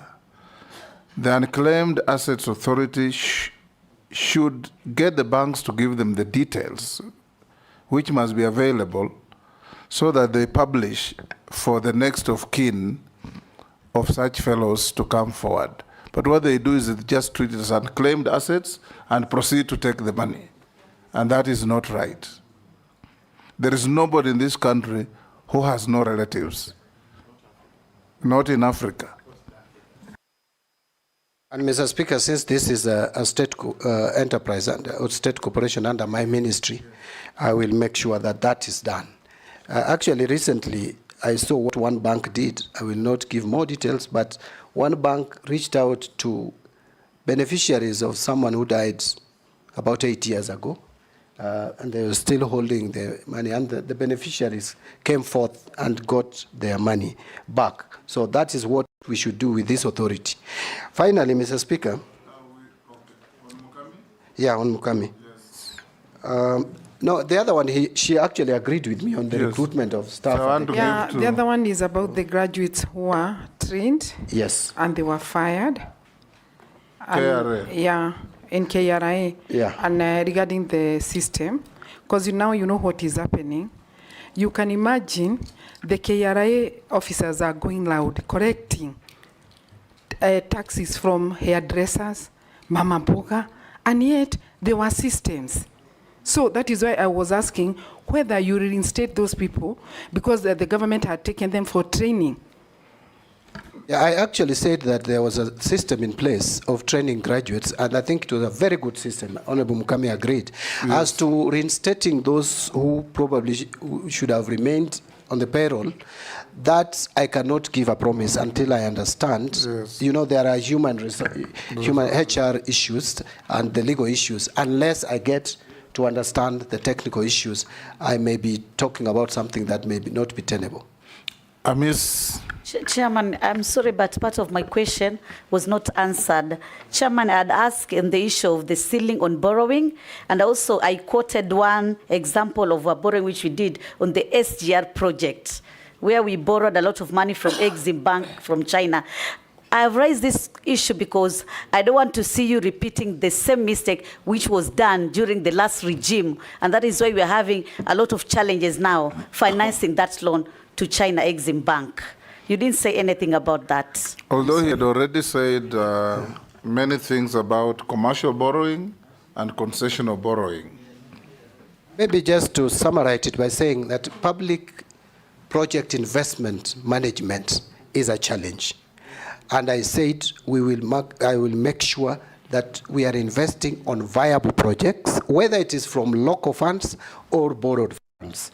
And I also mentioned, Mr. Speaker, if you can recall, that we will be linking loans to specific projects and making sure that the expenditure is, public procurement is followed and done prudently, efficiently, and economy for money of the shilling is realized. Let's take the last one from Amisi. That was it. Yeah. Caleb. Thank you, Mr. One Speaker. question. Yeah, for being last, give me two, kindly. Thank you, Speaker. You know, also, I get the opportunity to listen to the entire interview when you are last, and you seem to be a person ready to disturb the stubborn status quo at the Treasury. But, you know, the former president of US, I think it's Harry Truman, once said that he actually had a plate like this one at his desk and written there, the buck stops here. So you might consider having such a plate on your desk and you write there, the buck stops here. Because, Mr. Speaker, the reason why you are in this job is actually from the Reject the Finance Bill. So you are going to be at the center of budgeting, and the financing for that budget. One of the ways of raising, we've said the revenue from the loans, borrow either domestically, externally, or grants. There is the aspect of domestic borrowing from the diaspora. I've studied 3 countries, Tajikistan, Nicaragua, and the Philippines, and even India. They have one of the highest diaspora remittance. And in fact, for Philippines, almost 35% of their GDP is from diaspora remittance. 26%. 26. Yes. Some countries are as high as 30. I've studied them. In fact, I'll give you a report. You also study. And if you can also zero down to diaspora and make something like a diaspora bond or diaspora infrastructure bond, where the government borrows from it, and the diaspora, because you see Kenyans demonstrating in London, because they have an interest in this country, wherever they are. So they fail to remit that money and invest here, and invest elsewhere. So we can tap into the global flow of income, basically, because we don't have the oil, we don't have the natural gases. So how do we maximize? That's something that I want you to really explain to me. And the last one, Speaker, at the aftermath of the World War, 700 delegates met in Mount Washington in Britain, New Hampshire. And they developed an international system. And that's where now the International Bank of Reconstruction and Development came in. The IMF came in. The purpose was for reconstruction for the World Bank.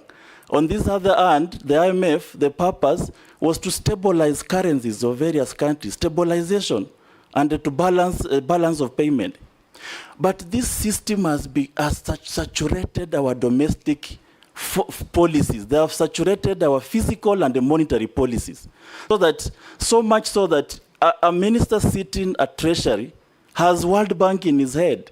He knows that in absence of this, I rush to World Bank. It's no longer a port of last call. It's now a port of first call. How do we dislink our development path from the continuous dependence on the Bruton with institutions that were there to reconstruct Europe and Japan after the World War II? Nominee, answer those quickly. We are running out of time. Thank you, Mr. Speaker. Go ahead. Do I proceed? Thank you, Mr. Speaker. Mr. Speaker, Honorable Caleb Amitsi, the MP for Saboti, has actually noticed that I'm very ready to disturb the stubborn status quo at the Treasury. You could not be more right. Mr. Speaker, I am sure that His Excellency the President did not appoint me just to continue with the business as usual at the Treasury, because then there would be no need to make changes. He would have just continued with the person who was there. So I have an assignment to do. I will discuss with His Excellency the President on how to help reform the Treasury and to do it properly, and together with the Cabinet. On domestic borrowing and diaspora, I had a lot on how we can borrow more funds, whether green bonds, blue bond, and floating diaspora bond. It's only that the time limitation, I could not mention all of them. But I want to agree with Honorable Caleb Amisi that that is an area that we can tap on. And even look at ways of reducing transaction costs for diaspora remittances, because that's one of the reasons that you hear them complain a lot about. On IMF, by the way, I want to be very clear on IMF. IMF will never invite themselves to a country. We do invite them and agree with them on a program. There was a period we were not under IMF, but because of challenges occasioned largely by COVID-19 and the drought in the region, and also the global disturbance of the supply chain and all that, we then went back to IMF in 2021. But I have looked at what are these conditionalities? You know, sometimes we may blame IMF for nothing. We have agreed with them on a program, Mr. Speaker, that for us to tap onto that loan, what we must do, in fact, is one key thing: revenue mobilization. So we just need to agree on how we can convince IMF for the period that we are going to be under their program, which I don't think should be long. We must move to a system where we divorce ourselves from IMF and start depending on ourselves as we were before. But that we can only do by allowing, by doing what can be done in the interest of the country. They want us to maintain a deficit of no more than 4.4%. That's what we have agreed on currently. But we are moving towards, and we must move towards a budget deficit in the region of 2.5 to 3%. I know government has talked about 3.1. We can sustain a budget financing gap of 3%. With that, you will not need IMF intervention. And Mr. Speaker, I said, I want to end with that if we increase, we take back, don't even go to the ambitious 25% that we have set to ourselves of tax revenue to GDP. If we can take it back to 18%, we will be adding to this, to our exchequer, not less than 600 billion. And I think it is achievable. I believe it will be done. Thank you, Nominee. A quick run in a few issues thrown at us by the public. Some you have already spoken to.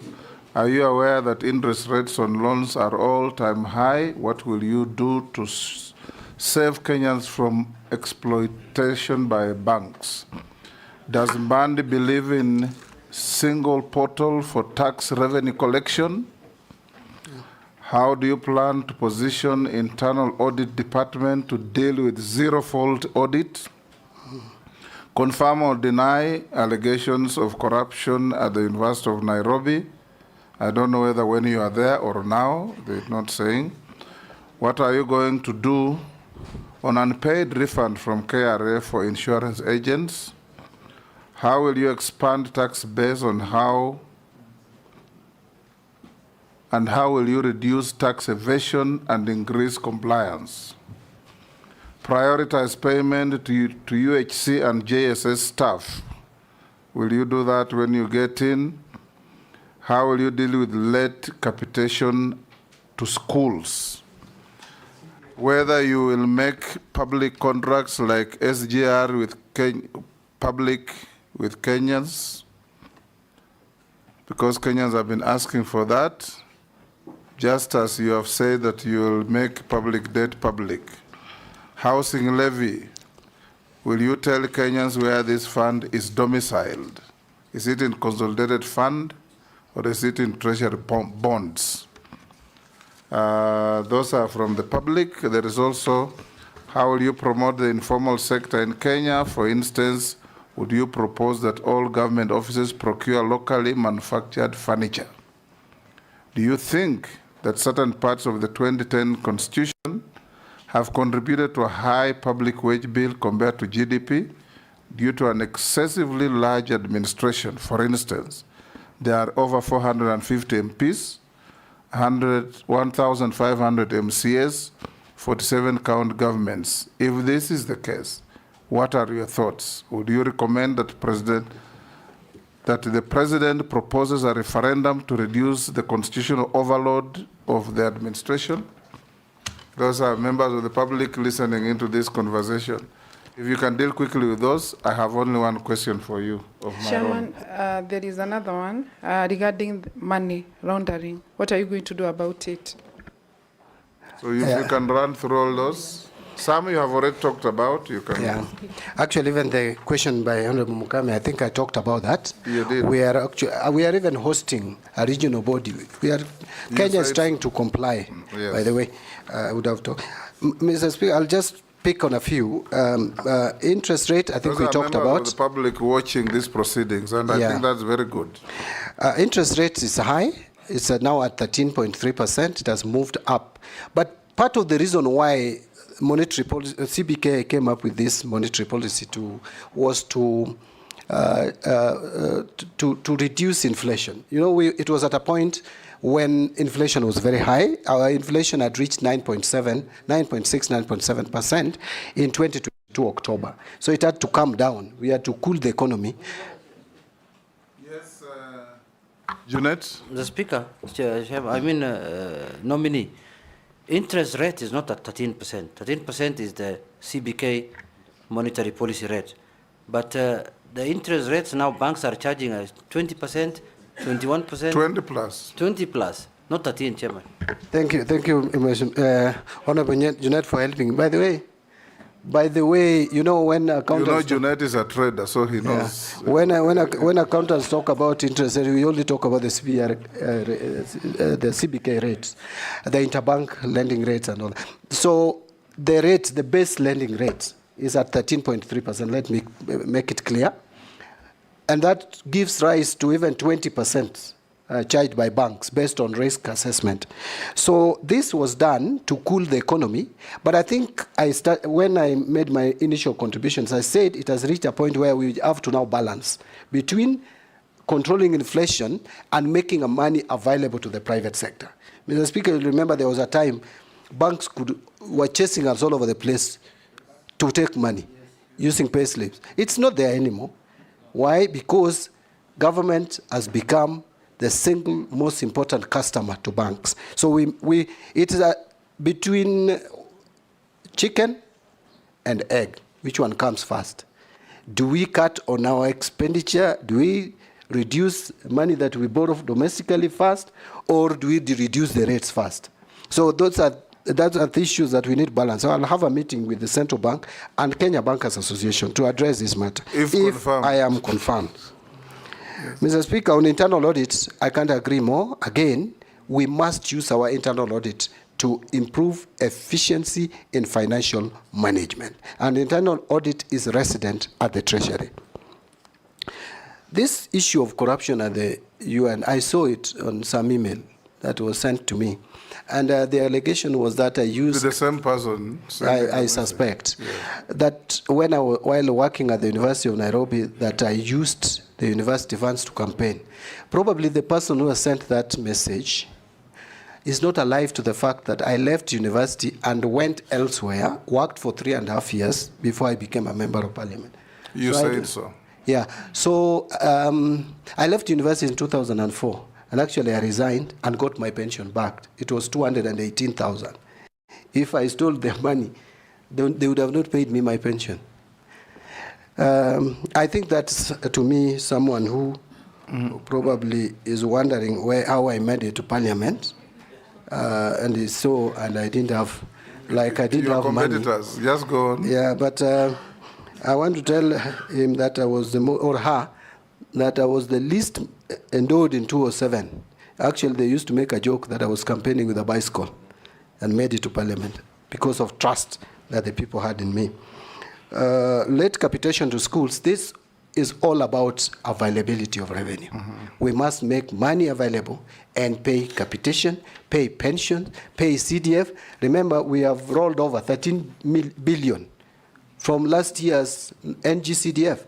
I personally, Mr. Speaker, am a proponent of National Government Constituency Development Fund. I support it fully because this is money that has revolutionized education in rural areas. You go to my constituency, the constituency I've represented for 15 years. Before CDF, we didn't even have primary schools. They were there by name, but there were no classrooms. Right now, you can see what it has done, and many others. Contracting, making public the contracts, that I started by saying we must be transparent and communicate what we do as a country. Housing levy, I don't want to really talk a lot about this housing levy because I still need to understand how it is operationalized, where the money is resident, and all the challenges around it we must deal with because it is my duty if I'm confirmed. It is my duty to make sure that this money is properly accounted for. Promoting informal sector, I think I talked about that. Yes, in terms of wage bill, contributed by the Constitution, that is true. Mr. Speaker, this Constitution is too expensive.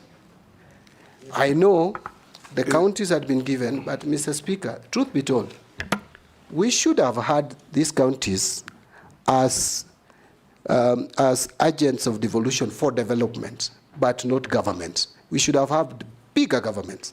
Where you have now, you go to Vihiga, Mr. Speaker, it's a county with governor, deputy governor, you have CCs, 10 of them, you have county assembly, you go to Busia, chief officers, is the same, chief officer, all that. You go to sub-county administrators, yeah, and you ward see, administrators, village administrators. You name it. Yes. Mr. Speaker, there is even a clamor, very outrageous, for more counties. My Suba community want a county. I'm even asking, is it viable? Mary wants a county. Mary is calling for the Teso county. Let us face it. If we could have a system where we have regional governments, and then now devolve resources you can devolve as much as you want. Look, we have devolved CDF with a fund manager there with a very few skeleton staff, and it is working. We could do the same with the devolving resources. That is what Kenyans wanted.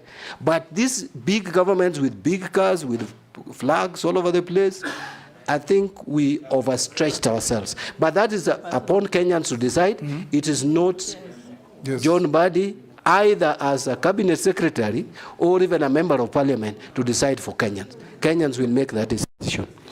Thank you, John. I'll ask you two questions. One, we were told by one of your colleague nominees that in the road sector alone, we have pending bills of 166 billion. Yes. Out of which 92 is actual debt or bills, and the rest is interest and penalties. Yeah. Now, in the event you get this position you are looking for, would you take time to negotiate with the people you owed the money to compromise on interest and penalties so that you reduce the weight on the exchequer? Number two, the PFM Act is very clear, and we passed it in this parliament, that no procuring agent can procure goods and services unless there's an attendant budget and funds. How are you going to ensure that this is enforced so that we don't run into these problems of pending bills? Because if you have an attendant budget, you procure goods and services, on delivery or completion, you pay. What are you going to do? Thank you, Mr. Speaker. Mr. Speaker, I want to agree that we will have to negotiate the interests and penalties that have been charged on various contracts. I am aware of that bill by the ministry. That is actually State Department for Roads. If you go to our records in Parliament, Public Accounts Committee had requested the Ministry of Roads to provide information on pending bills, analyzed, categorized in terms of principal sum, interest, and penalties. And we have that information in Parliament. I'm sure my colleagues will submit a report to the effect. We actually were recommending that the government negotiates with these contractors on the interest and penalties. But that you can only do if you show willingness and you show intention to pay. So I will work with the Cabinet Secretary for Roads and Infrastructure to make sure that we clearly demonstrate an intention to settle these bills. Road construction has stalled across the country as a result of this. And I will tell you, my constituency, where I come from, is one of them. As one project which has just stalled because of this. So we need to do this across the country so that the road construction resumes. Because we have already invested money in these roads. We can't continue keeping them. But we have constraints. Look at the budget of roads, Minister. In fact, I was saying that budget, at the rate of 50 billion, the pending bills alone, you may require not less than 3-4 years. But then if you have to finance all committed... Churchill told us committed road projects. That's actually where I was heading. Are 1 trillion. Yes. If you have to commit to for all commitments, you need 20 years. Committed roads, that is roads that have been started, their value, if you sum all of them across the country. So it's terrible. There are some initiatives which I think we should promote, where we get some of this road infrastructure done through PPPs. But there is also an initiative to negotiate, if the terms would be favorable, with some of the contractors that are coming from specific countries to take up this, if it is within our budget ceiling, loan ceiling or debt ceiling, to take them up. Like the Chinese government has so many contractors around here who are doing roads using GOK funds. Currently, there are very few road projects done by loans from China. They are all working on roads funded by GOK funds. So we need to explore that. Finally, on procurement without budget, Mr. Speaker, this is again another problem. And the problem is not entirely that there is no budget. The budget is not there, but there is no money. The exchequer releases come late. Why? Because we are not able to collect. We don't have money. So we must just cut our clothes according to our sizes. That is the starting point. The planning we must have, and someone asked about the planning in one single portal. There is a disconnect between planning and budgeting. We need to synchronize. And this is the same ministry. We must ensure that we link planning to budgeting, to cash management, so that we don't commit ourselves into purchasing or contracting when we don't have the capacity to pay. We have grossly overshot the time. There are some people watching from US who have sent these two questions. What is your view on the potential of blockchain technology within the financial sector, particularly in light of the blockchain technology report to 2020? Would you support the adoption of this technology?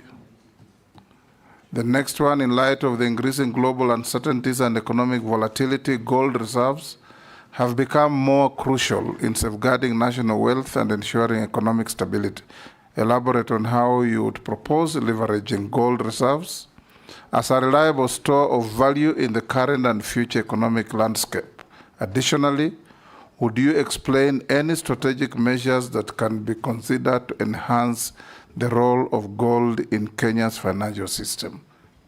Take at maximum 2 minutes.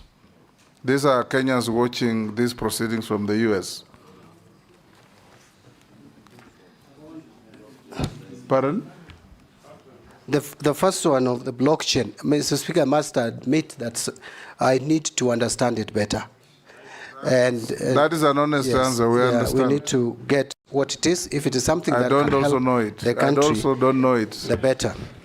On leveraging on gold reserves. We'll need somebody to teach us about it.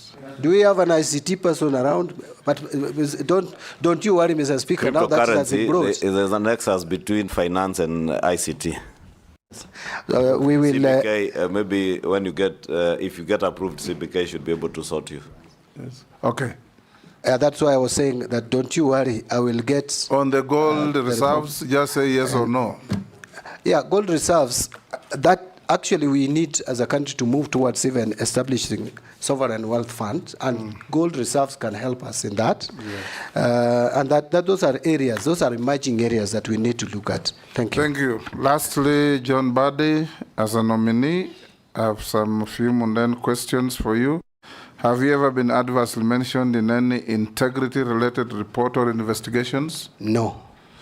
Do you hold any leadership position in any political party within Kenya? No, at the moment. You said you resigned. Yes. Can you tell us your net worth? My net worth, Mr. Speaker, is 380 million. And Mr. Speaker, my net worth, the difference between, I saw some of my colleagues have done their calculation differently, but my understanding of net worth is it's assets less liabilities. Liability, yes. So if you take all the assets that I have, and I wish I had my file here. I've seen your calculation. Yeah, it's 380. You have 437. Yeah, 437 less 57 assets. million liabilities. Yes. You are 380. Yeah, and the liabilities is mortgage within Parliamentary Service Commission. SACCO loans. SACCO loans, about 31, about 20 million or about. And finally, there is the KCB Bank loan of about 12 million. Yeah. We received 43. We received 34. The only deferred income, Honorable, sorry, Honorable, the only deferred income I have is I have some I have two now, but the one for Parliament, I don't know. The pension, I don't know how much it will be, so I didn't. It will be calculated. But there's one which I have with ICA of about 6 million. Your pension now it will be calculated. Yeah. It will be just below 200. Thank you. Chair, I was mentioning that because of the challenges Kenyans have had with this matter, because like now his deferred income next year would constitute part of his net worth, or rather when it matures.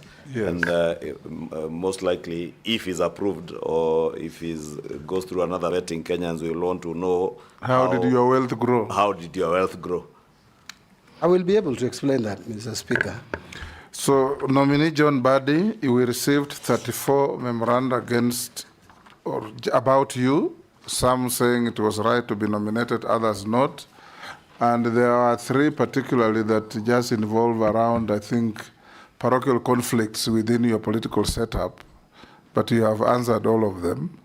So we will be, there's some things that clearly look parochial, how you quarreled with people in political meetings and so on.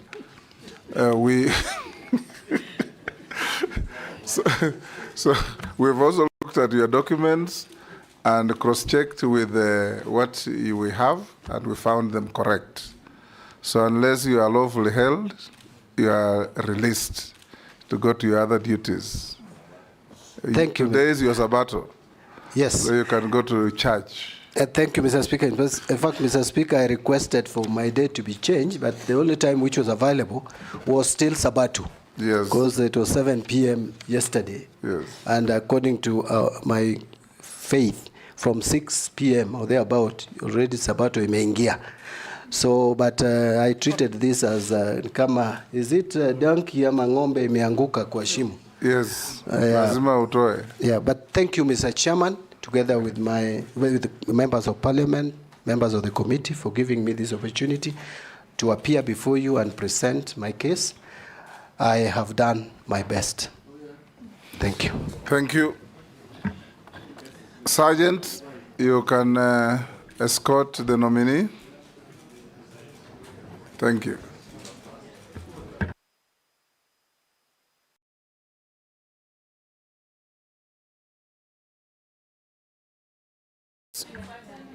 Pardon, we'll give you 5 minutes. And let me also say this. Of course, this was a candidate of immense interest, given the importance of the docket.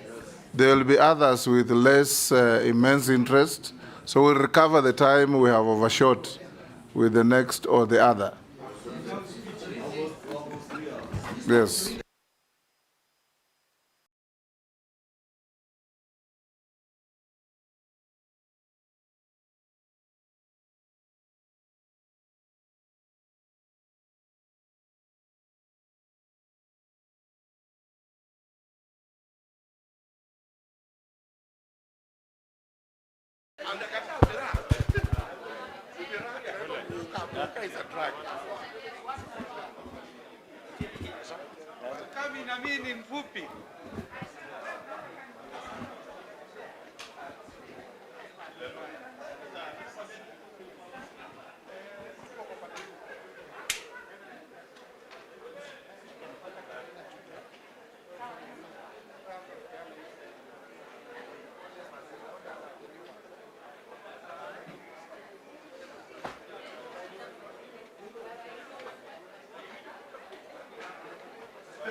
hata sioni weka hicho. Oh, zote. Maybe mtu alichange nini. It's acha ikaage nini. Hata kama atainua mkono lakini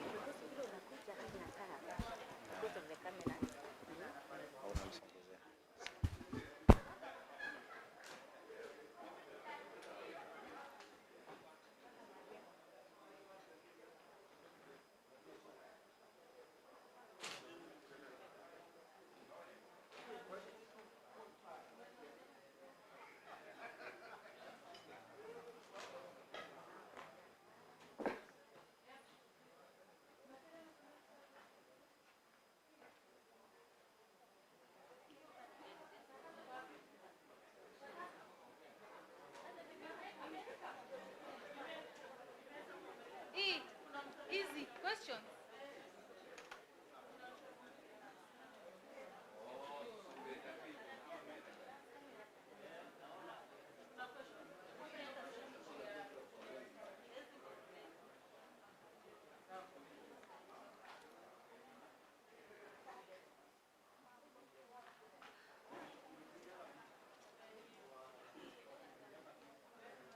Always hiyo hapo kwa mweshi kila saa inasaulika.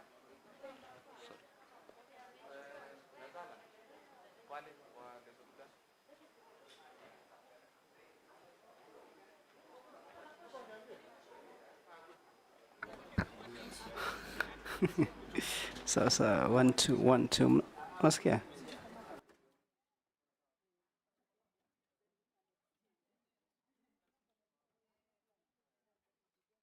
One two one two. Okay. Let me check the cable. So.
Masi.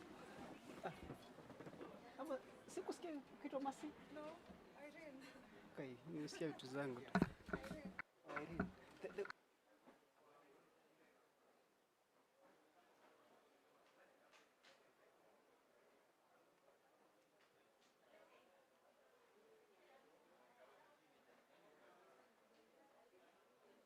Nimeweka.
Good evening, Mr. Speaker.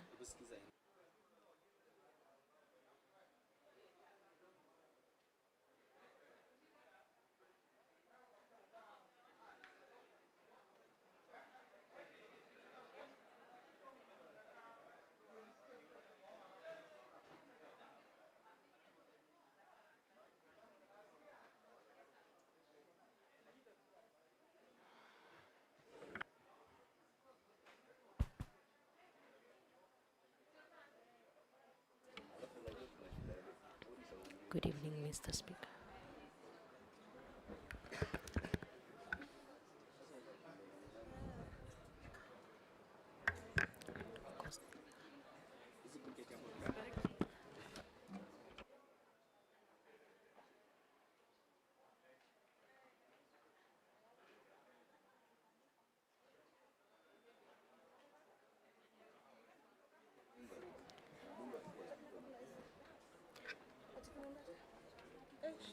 Tunajicho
Honorable members, we have quorum. Welcome back. Our next nominee is one Salim Mvurya Mugala. Sergeant, you may bring the nominee.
Take your seat. Good morning. Good morning, Mr. Chairman. You are Salim Mvurya Mugala, EGH. Yes. Welcome to this Committee on Appointments to interact with us so that you can be assessed by this Committee of National Assembly on your suitability to hold the office to which you have been nominated by His Excellency the President. We'll start by administering an oath. You may choose to use the Bible, the Quran. I think there's also an Indian holy book. The Quran. The Gita. Yes, the Quran, so you may be upstanding. Take the Quran in your right hand and recite the oath that the sergeant will show you.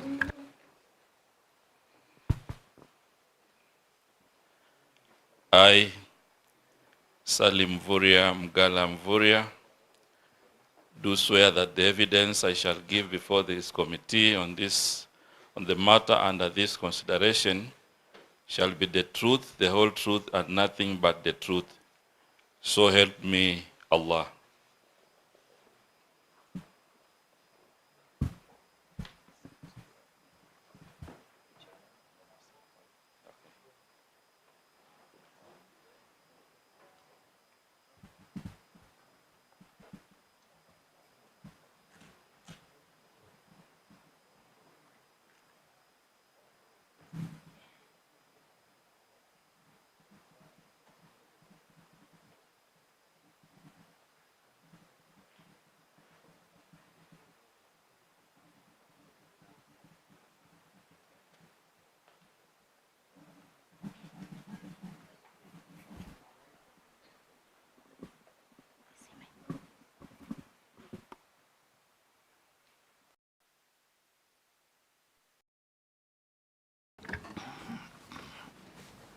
The next is if you have your documents, pass them on to the clerk to cross-check with what we have on you.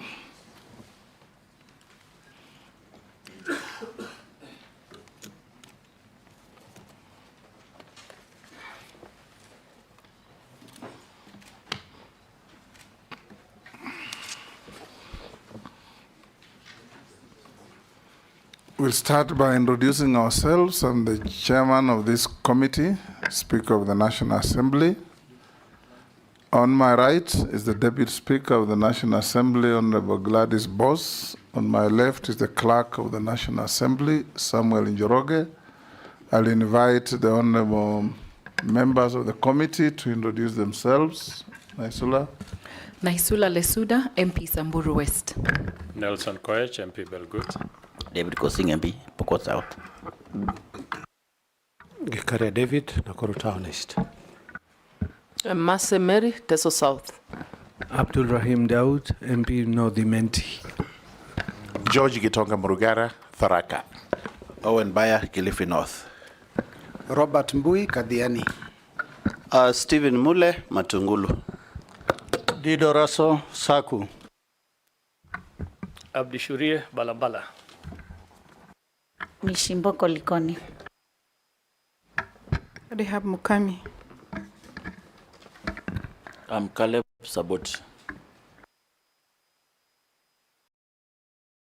For the record, Kimani Shoma.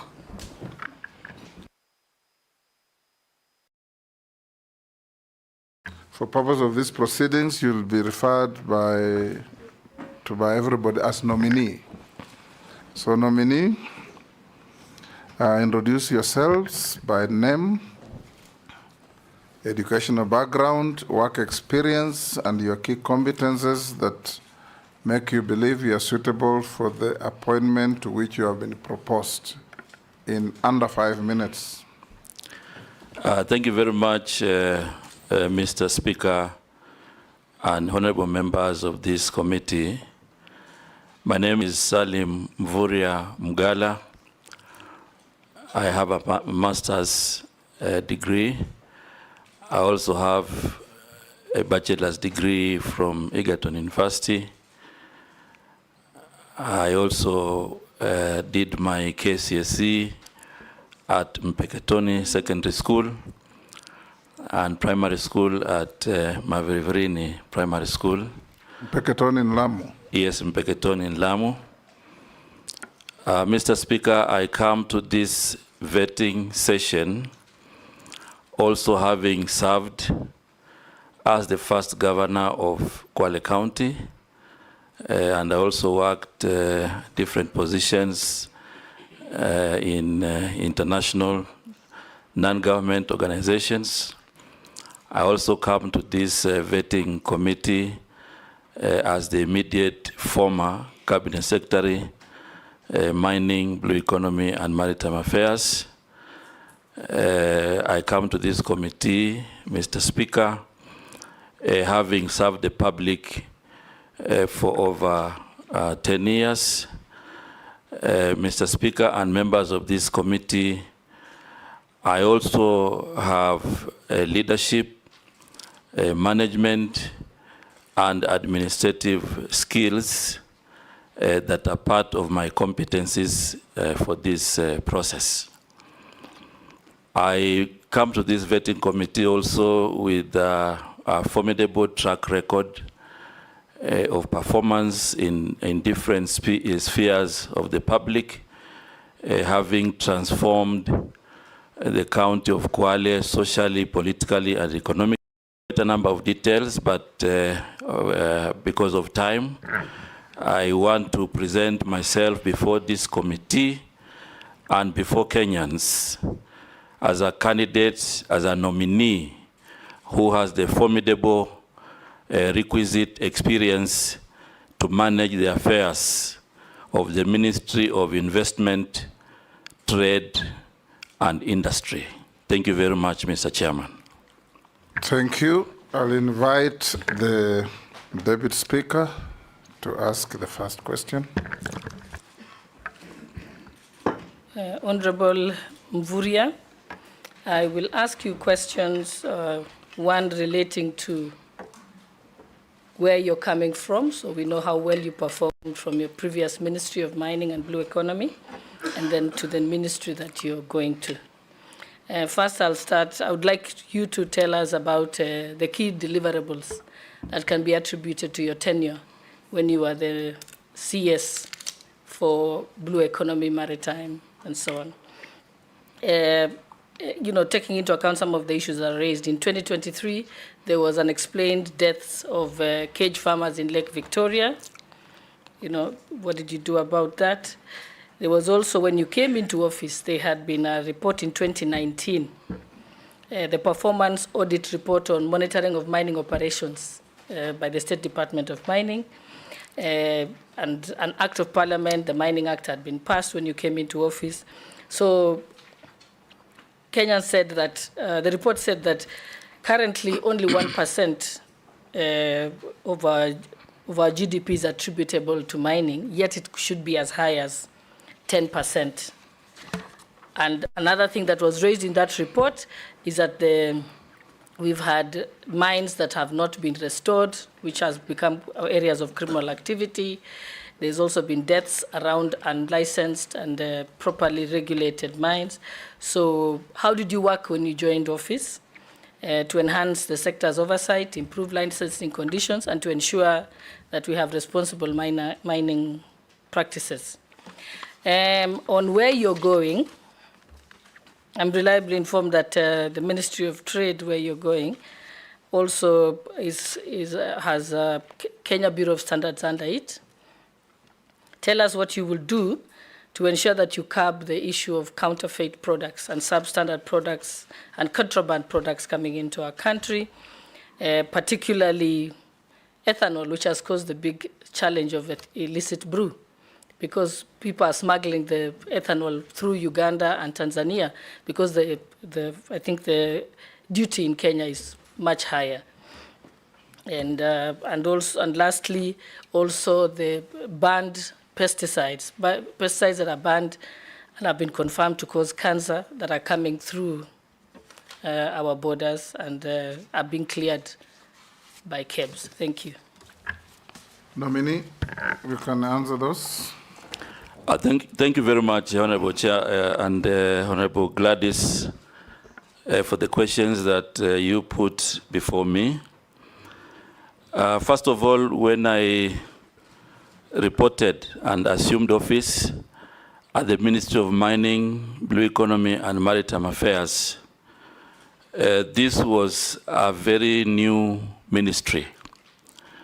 The three topics have been there before: mining, fisheries, blue economy, but in terms of having it as a ministry, that was the first time.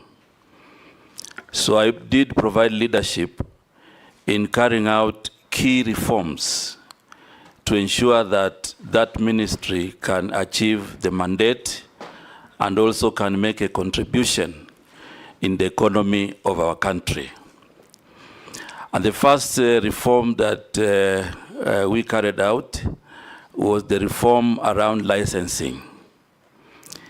Before the reforms, licensing was very haphazard, and therefore what has happened now is that we have now an organized licensing system where investors apply through the online cadastre, and then we have structures that review and recommend licensing.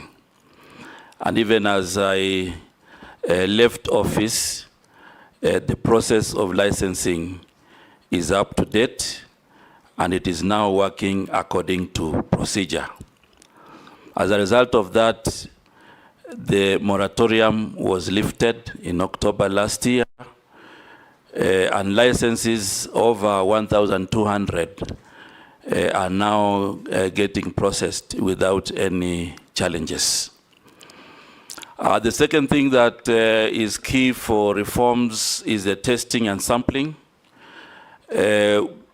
Investors had a lot of challenges, on testing their products, and therefore I led reforms that have now devolved 8 labs across the country. So now we have decentralization, and investors can easily now do their testing across the country. There's one more that is still under reform, the Mbadi house, which I also had committed to the committee at that time, and it is also in good progress. I also provided leadership in instituting reforms on value addition, and as we speak, we have quite a number of investors across the country that are doing value addition, because exporting of raw minerals denies the country a lot of revenue and jobs. If you go to the Western region, for example, we have an investor in gold refinery, 5.8 billion. In Elgeyo Marakwet, you have Flospa. We have an investor, 4.8 billion. In Vihiga, we have an investor, 2.5 billion. And we had also mapped other areas of the country. Right now, there's an investor who is ready to do 11 billion of iron ore in Taita Taveta. That will also benefit Tharaka in an area called Kithiori and part of Kitui. So that bringing on board of investors is part of my achievement in the ministry. And we also organized the artisanal mining individuals into cooperative societies. Now we have about 300 cooperative societies that are ready for licensing across the country. I provided leadership in gazetting 29 artisanal mining committees that will be giving permits on the ground so that people do not have to travel away from where they are. We took the issue of illegal mining very seriously and safety and proposed measures to have a mining police unit that is responsible for some of the issues. So I take note of the issues you have raised about the insecurity in some of the mines. So the mining police unit has been very critical in making sure that they work with the county security teams to ensure that some of these issues are being addressed on the ground. In terms of mine restoration, each of the applicant for a mining license, they have to attach an environmental restoration plan, which they do as they report, and they also do as they exit. And we have compliance teams to ensure that this can be observed. The other thing is that mining was understaffed, and we have quite a number of staff now who have come on the ground, and things are moving on.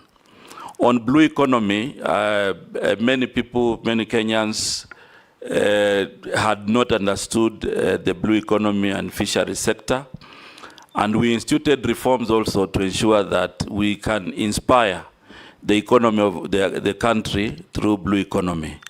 As a result, we provided mapping in the Indian Ocean and Lake Victoria so that we can allow for lower level value addition units and infrastructure that are going to help fishermen and other stakeholders in the sector. So as a result, we did mapping from all the way Lamu to Kwale, and also from Busia to Migori, and identified areas for basic value addition. As I speak, these value addition points have now been contracted, and they will be helping fishermen to delay sales so that they can fetch good price. On that note, we also provided leadership in ensuring that we reform the beach management units into cooperative societies. Right now, we have around 240 cooperative societies in the fishery sector that are going to be very useful, to engage with the economy in terms of capacity building, but also in terms of engaging and being linked to financial institutions. So right now, the government is now ready to invest 1.4 billion in the coast region for the landing sites, and the government is also ready to invest another 1.5 billion in the lake region, all the way from Mulukoba to Got Kochola in Migori, where those structures have been identified. Since independence, this country has not had an industrial vessel. We licensed the first one, which is going to be providing, avenue for industrial fishing, and provide 4 billion every year in terms of income in the Indian Ocean. Our target was to do 3 before the end of the year, but last 2 weeks we gave license to 1 vessel, and more are coming to ensure that we are able to inspire the potential in the blue economy sector. So, Mr. Speaker, this topic is very lucrative, but I also want to add that Kenya is now a highly respected maritime country. Because when we went to London last year and the campaign, Kenya was elected category C as a maritime country. And as a result of that profile, I continue to provide leadership to ensure that we are able to upgrade our institutions to fit the new profile. As a result of that, we have a pending draft bill for Bandari Maritime Academy to be a full institution. And part of the upgrade is to construct a survival and training center, which will cost the government of Kenya 2.4 billion, basically to ensure that we enhance our capacity building on maritime affairs. Okay, I think, Honorable Mvurya, I think I'm satisfied now, but I think it confirms what the President said, that you had very poor communication, because you've done great things, but no Kenyan knows about it. I am from the Flospa area. I didn't even know that you have an investor for it. So maybe you can use an opportunity to tell my people in Elgeyo Marakwet what exactly you're doing with Flospa before you go to your next answer. Thank you very much, Honorable Gladys.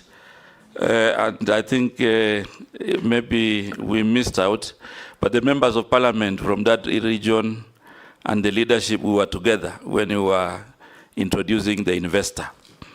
But because of this session, I'm sure now we have created awareness across the board to tell everybody that now we have an investor in Elgeyo. Before we go to the next, Salim, the licensed industrial vessel in our ocean waters, is it Kenyans or foreigners? It is a foreign-owned, but also we'll have Kenyans who also partner in that vessel. What percent local content? The local content, okay, we haven't signed the agreement yet. I think that was part of the negotiation, but we are looking at between 15 to 30% Kenyan. The law provides 40. That was the initial negotiation, and the negotiations have not been closed, so I'm sure anyway, now my colleagues will take over and move. We'll ask whoever will be taking over. Exactly. Majority Leader? Thank you, Honorable Speaker. Honorable Speaker. Remember, strictly one question each. Honorable Speaker, CS nominee, EAC, the East African Trade Community, trade negotiations. Kenya is viewed as a very weak negotiator, especially for her local protection of her local industries and local farmers. And I would want to hear what you intend to do, should you be confirmed in this ministry, to be a good negotiator for Kenyan industries and more so farmers. Yesterday, the Honorable Mule here, or the day before, was speaking about tomato farmers, onion farmers, potato farmers, egg farmers, poultry keepers in the country not being able to sell their produce locally because of the proliferation of cheaper products coming from the East African community countries. And largely because of the East African Treaty, we cannot use tariff barriers, but the non-tariff barriers, which are supposed to be negotiated by the ministry, I'm told we've been very weak on that. What would you do to do that? And also on the policy of import substitution. We had very many good proposals, and I agree with the Deputy Speaker that you clearly failed in communication, because all the good things you've spoken about in your ministry, of former Ministry of Mining, as you say, you engage with the Elgeyo Marakwet leadership. The Deputy Speaker was born there, but she represents the people of Singishu. Next door, she didn't know, because you engage with the local leadership. But that is an investment for Kenya, not for Elgeyo Marakwet County. And therefore, I want to put it to you, and you will tell us whether you actually did fail in communication. And if you failed in your previous ministry in communication, what would you say to convince Kenyans and us that you will not fail in communicating what you are doing for our country in the new ministry should you be approved? And I'm saying that, moving on to what I was speaking about, import substitution, our local manufacturing sector, because of a failure of communication in government, our local manufacturers had very good propositions or provisions in the finance bill that was lost, as we have been told, out of poor communication by government. We have now exposed our local manufacturers, whether they are manufacturers of diapers, sanitary towels, or those in the steel industry, to unfair competition from very cheap imports whose standards we can't even ascertain since they come to the country, done on standards from other countries, especially those from the far Asian countries. What will you do as a new minister to ensure that we at least save the good provisions that were there in the finance bill, touching on local manufacturing industry, to protect our manufacturing industry now, as since the State Department for Industry will be under you, and some of those provisions sought to protect that State Department work in the manufacturing sector. Nominee. Thank you very much, Mr. Speaker. And I want to address the matters that have been raised by the Honorable Majority Leader, and thank you very much, Majority Leader. I think I will, first of all, I want to begin on where you stopped. On the issue of communication, I must say that we did all the best to communicate this through the media and through any other forms.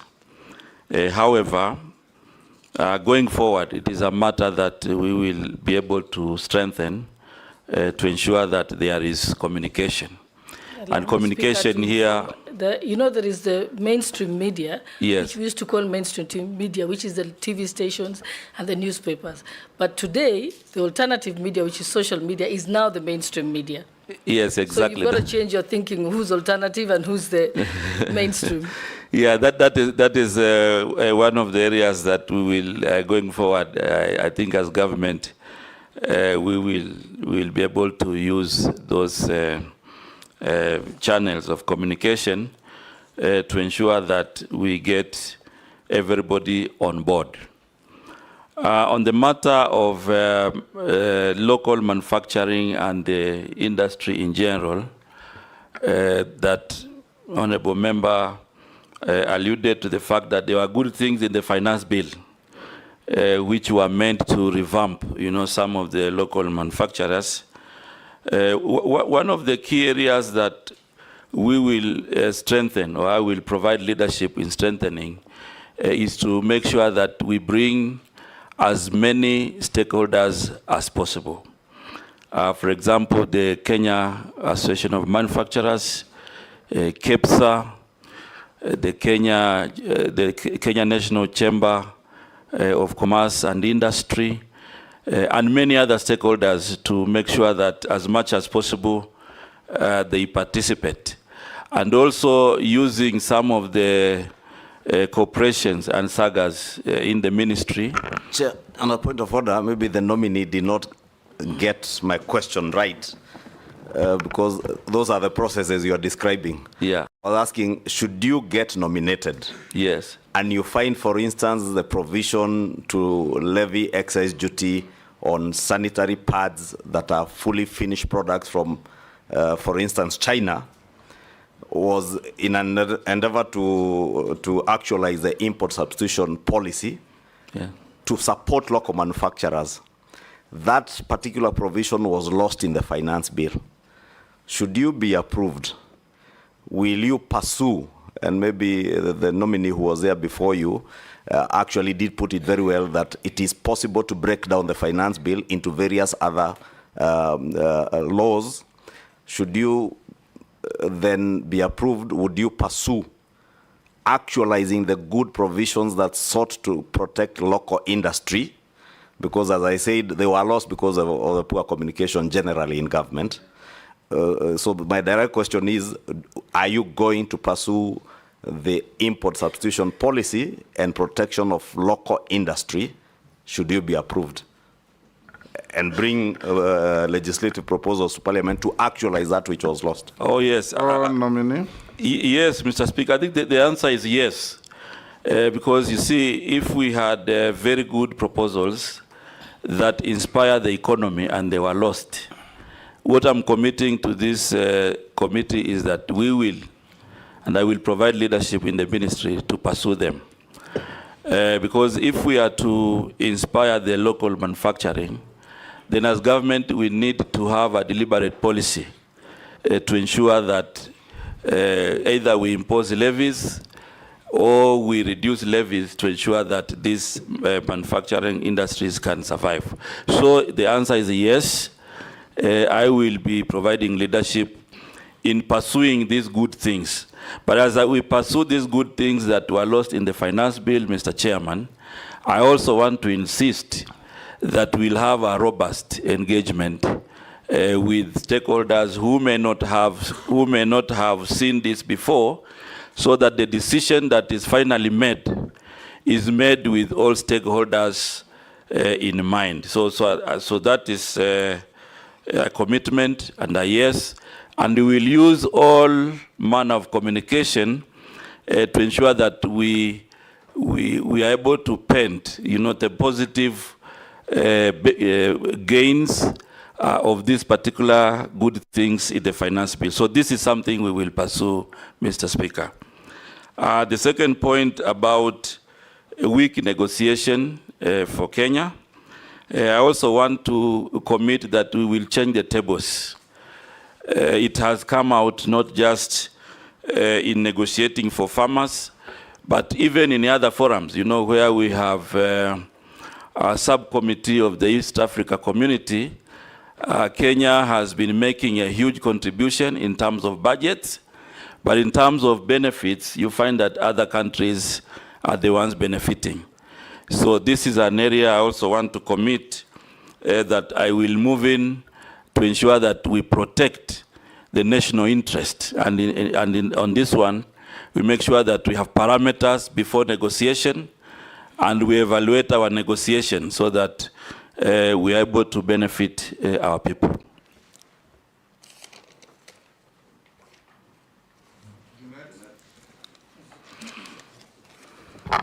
Thank you, Chairman, Mr. Speaker. Mr. Speaker, I have one question for the nominee, and it's in relation to the docket that is going now. Even though I come from an area where his previous docket was important to them. But now that we have been told to ask only one question, let me go to the future. The one who's coming is what I will ask, whom I will ask. So, Mr. Nominee, let's go to manufacturing. And you know very well that manufacturing industry employs many people, contributes a lot to the economy of this country, and that's where economies that have developed emphasize their efforts on a long time ago.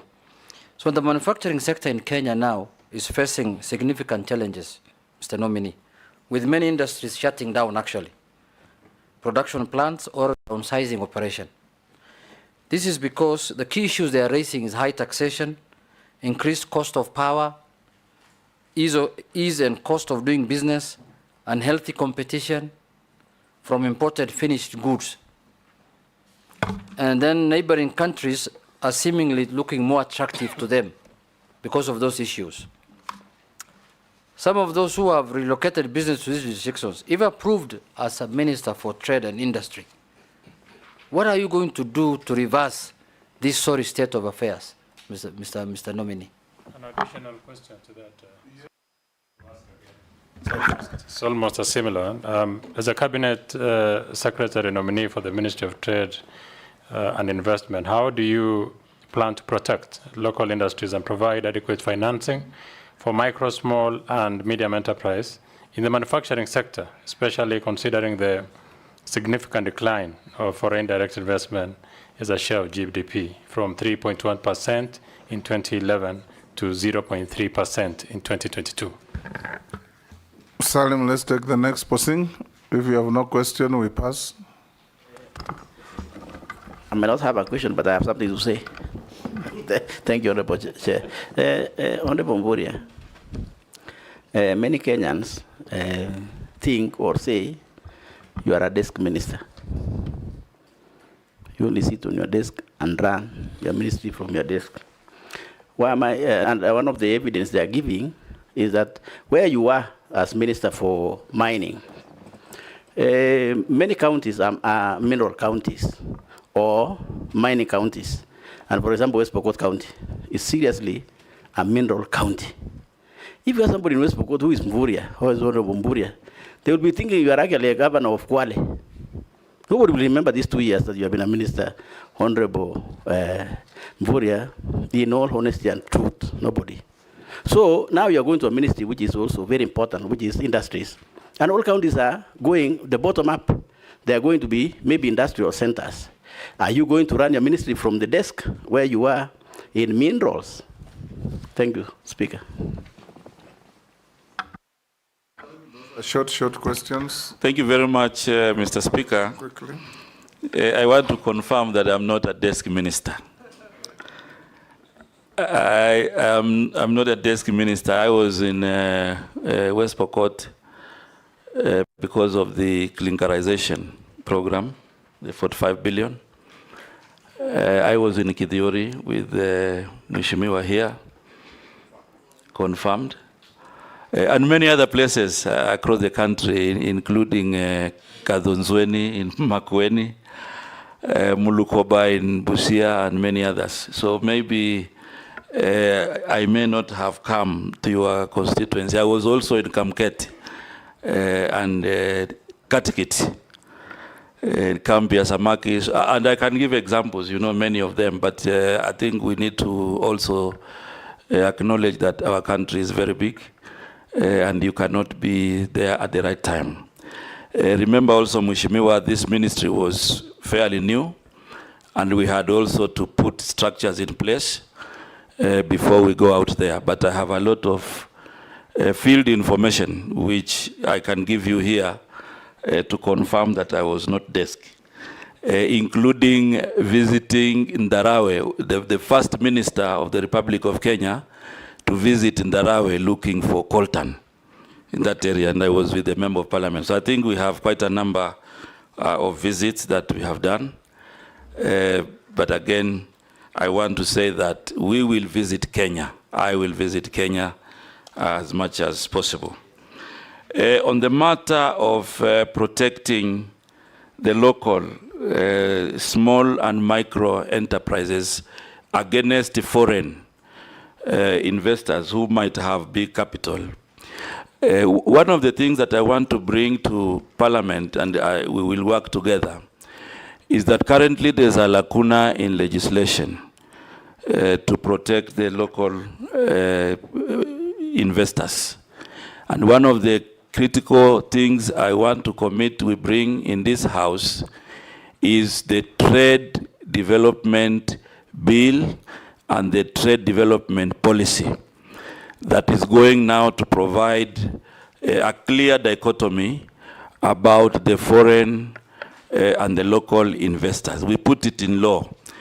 I know even previously there was a case of China Square which was handled, but I want to bring it to this House that we have a lacuna in law, and the first thing we will do together is to ensure that we review the trade development bill, we review the policy to ensure that we have inclusion of this kind of protection, so that we don't just do protection as a matter of impasse, but as a matter of policy and law.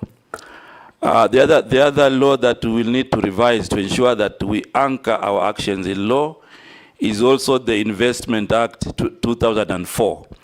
To ensure that it also recognizes that kind of arrangement where we protect our local manufacturing.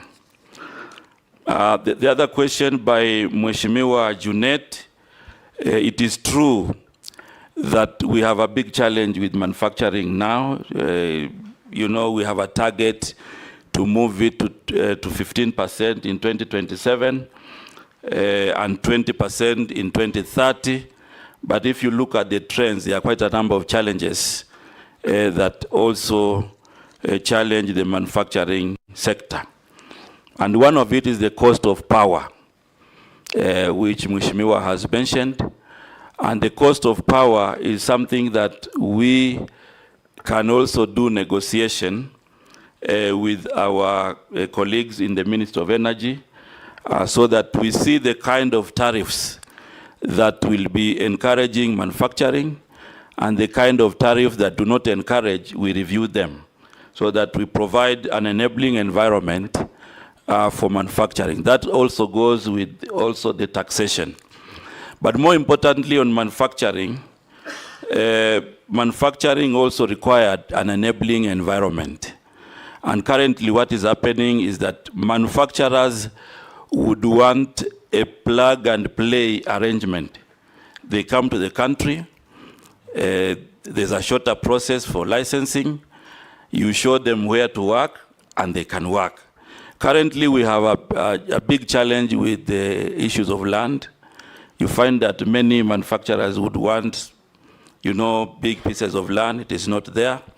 However, because of the special economic zones and also the export processing zone, there is an opportunity there to ensure that we create an enabling environment for manufacturing in our country.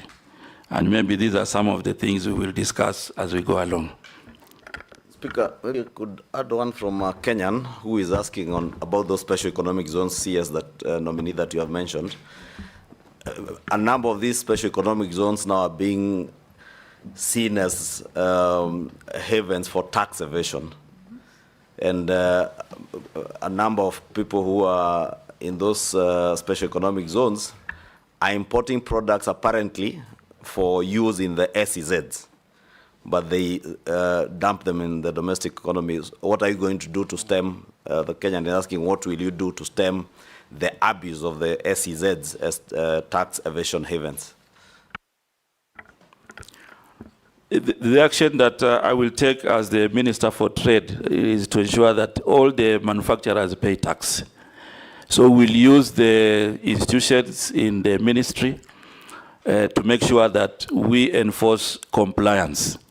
Because if they evade to pay tax, then it defeats the entire purpose of having them as a priority in the special economic zone. So we'll ensure that we use all the institutions available to make sure that they comply in paying tax in our country. Because we cannot give all the advantages and then they don't pay tax. That one is not going to be accepted. Yes, Gikaria. Thank you, Chairman. Maybe just to reiterate what the majority leader was talking about communication. I think it is important for the nominee to understand the importance of communication or passing the government information to the public. You know, I have been in a committee where we were oversighting the nominee, and it has always been an issue. But all that not without the question that I want to ask the nominee is on matters to do with substandard, counterfeit, contraband products that find their way in the market.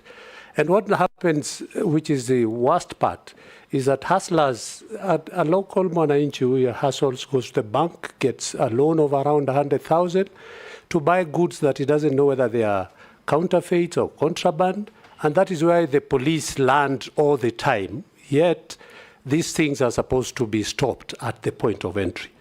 In your tenure in this ministry, what are you going to do to try and save these Kenyans the agony of losing all their businesses to the police just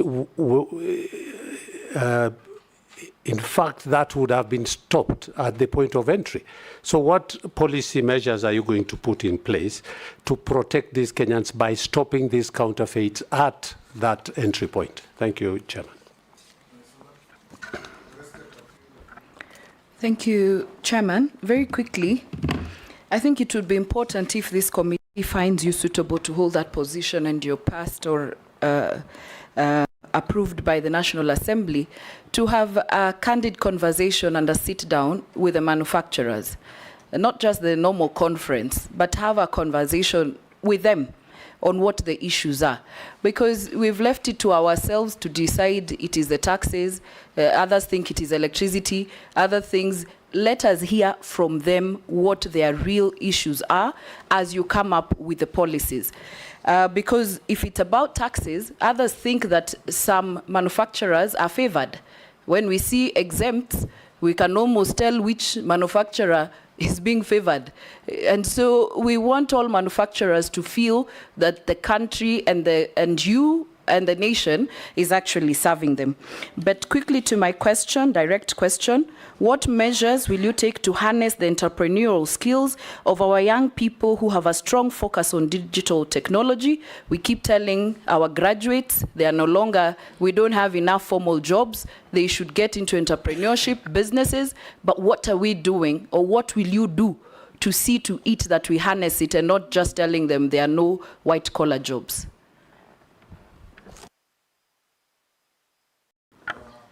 Go to Mary. Thank you. The nominee, I have just one short one. Short question. Yes, short question, one. To appease the previous one. Yes. I want to confirm that even Tesos South Alupe area was visited, if not by you, by your counterpart in migration department, migration. There was some mining activity. This relates to your former ministry. There was some mining activity right at the border, at Alupe area, at the neighboring countryside. Even the soil from the mining site has actually blocked the stream that is separating us and the neighboring country. The concerns of the community there are safety of the people. The houses are cracking, a lot of health issues, too much dust. And also fears that, fears regarding to the extent of the mining activity towards the Kenyan side. So my question is if you could give a comment to allay the fears of the community as to what has happened, whether they are safe, whether our minerals underground are safe. I think I leave it there. Thank you.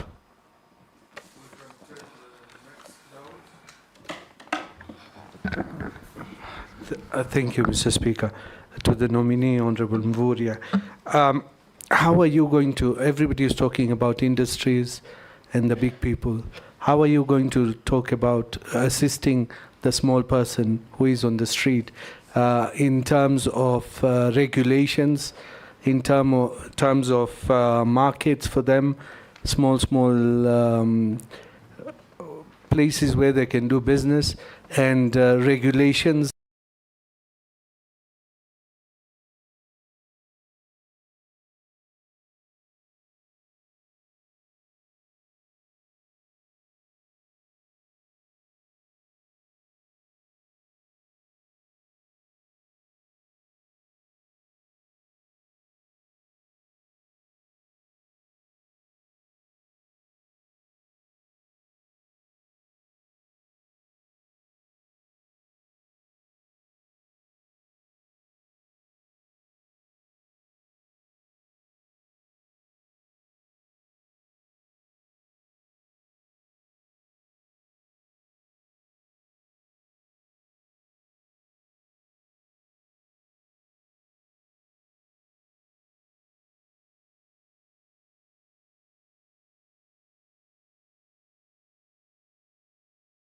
And licenses, because you see the licensing, I know it is in the county governments, but how are you going to look for them for the markets, export of produce, and the MTF, I think, third term, medium term, was done up to 2022.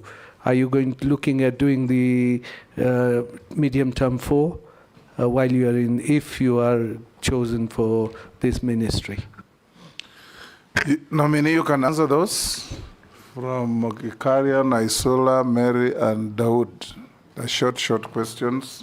Yeah, thank you very much, Mr. Speaker, Honorable Rahim. First of all, most of the trade issues around small and medium enterprises are devolved. And therefore, the action that I will do in the ministry is first of all to ensure that we develop a cordial relations with the county government. Right now, there are 37 county aggregation and industrial parks, and these are meant to provide an avenue for small level traders to have a place where they can aggregate, to have a place where they can have the first line of value addition. So this particular model that we are working with the county governments is meant to inspire the local economy. So we will be able to work together to ensure that these CAIPs then become practical, formidable places for value addition, for businesses, and to inspire private investment. And not just the CAIPs, we also have a cluster, of aggregation centers that will also be very useful to aggregate their products and they can prepare for the market. What we will also do at the national level is to support the county governments with the quality checks. So we'll be utilizing our institutions of quality checks that will work with the county governments to make sure that if it is tomatoes that are being aggregated, then we look at the issue of quality. The other issue that Honorable Mary has raised about mining in Alupe, I want to confirm that we have mining activities in our neighboring countries in Uganda, mining of gold in that region. And the investor from across the border has been mining underground, entering into Kenya. And these are issues that we took up with our colleagues in Interior. And the Interior, and together with the Minister of Mining, closed the mine, and it is monitoring those activities. We also scaled up this as a border issue that is also going to attract discussions between Kenya and Uganda to ensure that we don't infringe each other's space. The other issue that Mheshimiwa Naisula has raised about harnessing digital technology, especially for young people. The plan is basically to do incubation and mentorship of ideas. So I intend to provide leadership for Kirdi to mentor and to do business incubation for young people.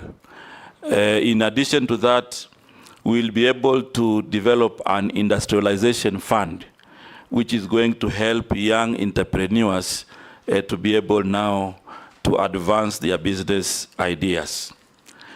On the matter of counterfeit, first of all, I want to say that the area of counterfeit is an area that we will need to work together with Parliament to make sure that the counterfeit authority, has enough regulations, has enough legislation to deal with the counterfeit in our country.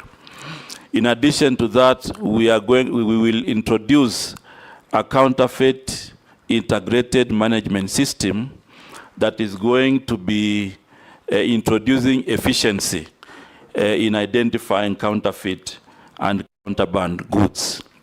We'll also work with KEBS to ensure that they also participate in checking the quality of goods. However, most of these counterfeit goods come across the borders, so we'll work with our colleagues in security to ensure that we also create awareness and enforce compliance so that the borders are not used to bring counterfeit goods to our country. Thank you. Yes, George, yes. Honorable George Murugara. Thank you. Thank you very much, Mr. Speaker. Nominee, I think you had started well in the Ministry of Mining. And I confirm because we went with you to Tharaka Nithi, and while there you mentioned Kitui and West Pokot and other counties. And you mentioned that investors are actually coming to invest in the mining sector in the country. I hope you've not lost the address book, because now it does appear that they may have to pass through you as they come to invest. And then make it to EPZ. The EPZs are created purely to ensure that we exploit our local raw materials for purposes of export. But we are aware that the raw materials that are used in most of these EPZ industries are actually imported. They are brought into the country, they process them, and they then export. And we are told part of that is simple jeans worn by our youngsters in the country. Can you kindly confirm how you would work with, especially the Ministry of Agriculture, to ensure that those crops that are supposed to spur investment in the country, like cotton, sunflower, canola, and others, are revived, and we are able to start producing raw materials which would go into EPZ, as a result of which we would be able to export our own produce? Owen? Thank you, Mr. Speaker. Mr. Speaker, I would like to just ask one question. You know, when I joined university to do masters, there was this professor who must have been doing some work on AGOA, the African Growth and Opportunities Act. And he made me believe, every lecture he would just talk about AGOA, AGOA, AGOA, AGOA. And he made me believe that this was a panacea to industrialization, to manufacturing, and to economic growth and the GDP of this country. If you look at the AGOA, the way it is established, it has actually, for a large extent, provided jobs for young people and all that. But this act is actually coming to an end in 2025. 2025, that's when AGOA expires. I have fear myself about it because I know the process and what AGOA is and the negotiations. How are you going to ensure that this AGOA treaty, especially for Kenya, is extended so that we can continue to benefit from it, and that the people who have invested heavily in manufacturing, in the industries that are supported by AGOA, do not lose their investments, and the young people do not lose their jobs, and the country does not lose on the revenue from AGOA. In short, what are your plans about AGOA, its expiration, and going forward? Thank you. Yeah, thank you, Mr. Speaker. Nominee Salim Mvurya. Historically, Kenya was a preferred destination for foreign direct investments. In fact, major multinationals are operating in Kenya and their distribution and manufacturing networks. But however, you have seen that they have left this country in droves as a result of punitive erratic tax regime. Sometimes it's cheaper to produce elsewhere and just send to Kenya and then distribute from here. Corruption by state officers, and this is in immigration, in customs, in standards, in physical planning, in environment, even sometimes at the county, like a case in point is a Tatu City in Kiambu. And then also the issue of poor infrastructure and energy and transport. What do you want to do so that you can return Kenya to its lost glory and have those multinationals come back, because then we'll be able to boost the issue of employment of our youth. And there's a question that had been sent to the committee, though it wasn't submitted, not in the form of an affidavit as required, but it was a question that I think you need to also answer, because an issue of integrity. These people are saying that there have been allegations, accusations, and criticism leveled against you on the matters of corruption with respect to misappropriation of county funds when you served as a governor. There is no details. They are just asking, what is your view on these allegations, And how will you build public trust and demonstrate that you're capable of dealing with stopping graft in that ministry? Thank you, Chairman. Chair, can I give? Yes, Mule. Thank you, Chair. The nominee, Honorable Mvurya. As you are aware, that Kenya has invested a lot of funds and resources at Konza City for the last almost 10 years. And as a nominee for investment, trade, and industry, to help the government and the young generation to create jobs, what are your views? What is your vision for Konza City to be realized as quickly as possible to create the most needed jobs for the young generation in this country? The short one, Salim, we can take Razo. Thank you very much, Honorable Speaker. Because of time, I'll ask two questions. Honorable Mvurya, you were governor in Kwale, and then you were a cabinet secretary. For those of us in parliament, I think a lot of us, we feel that you governors who came to the central government still believe you are managers in counties as opposed to workers in the executive. Maybe I want you to really comment on that. My first question is on, because of time, Mr. Speaker. Okay, proceed. Okay. It is on the blue economy and mining. It is estimated that this is $1 billion industry, if properly looked at, or a lot of effort is put into it, in mining, in the blue economy of fishing. But at the moment, we are only able to raise even less than 1% of the GDP. Is it that we are underinvesting, particularly in that ministry, or we do not have the necessary human resource? Or maybe because we don't know that that particular industrial resource exists, particularly in excavation of minerals, in the blue economy. Those nominee. Okay, thank you very much, Mr. Speaker. There are 5 questions. Murugara, Owen, Robert, Mole, and Raso. Thank you very much, Mr. Speaker. I want to begin with the 2 questions that have been posed by Honorable Raso. It is true I served as governor for 10 years in Kwale County and transited to be CS. So I want to confirm that I don't think I'm in the county.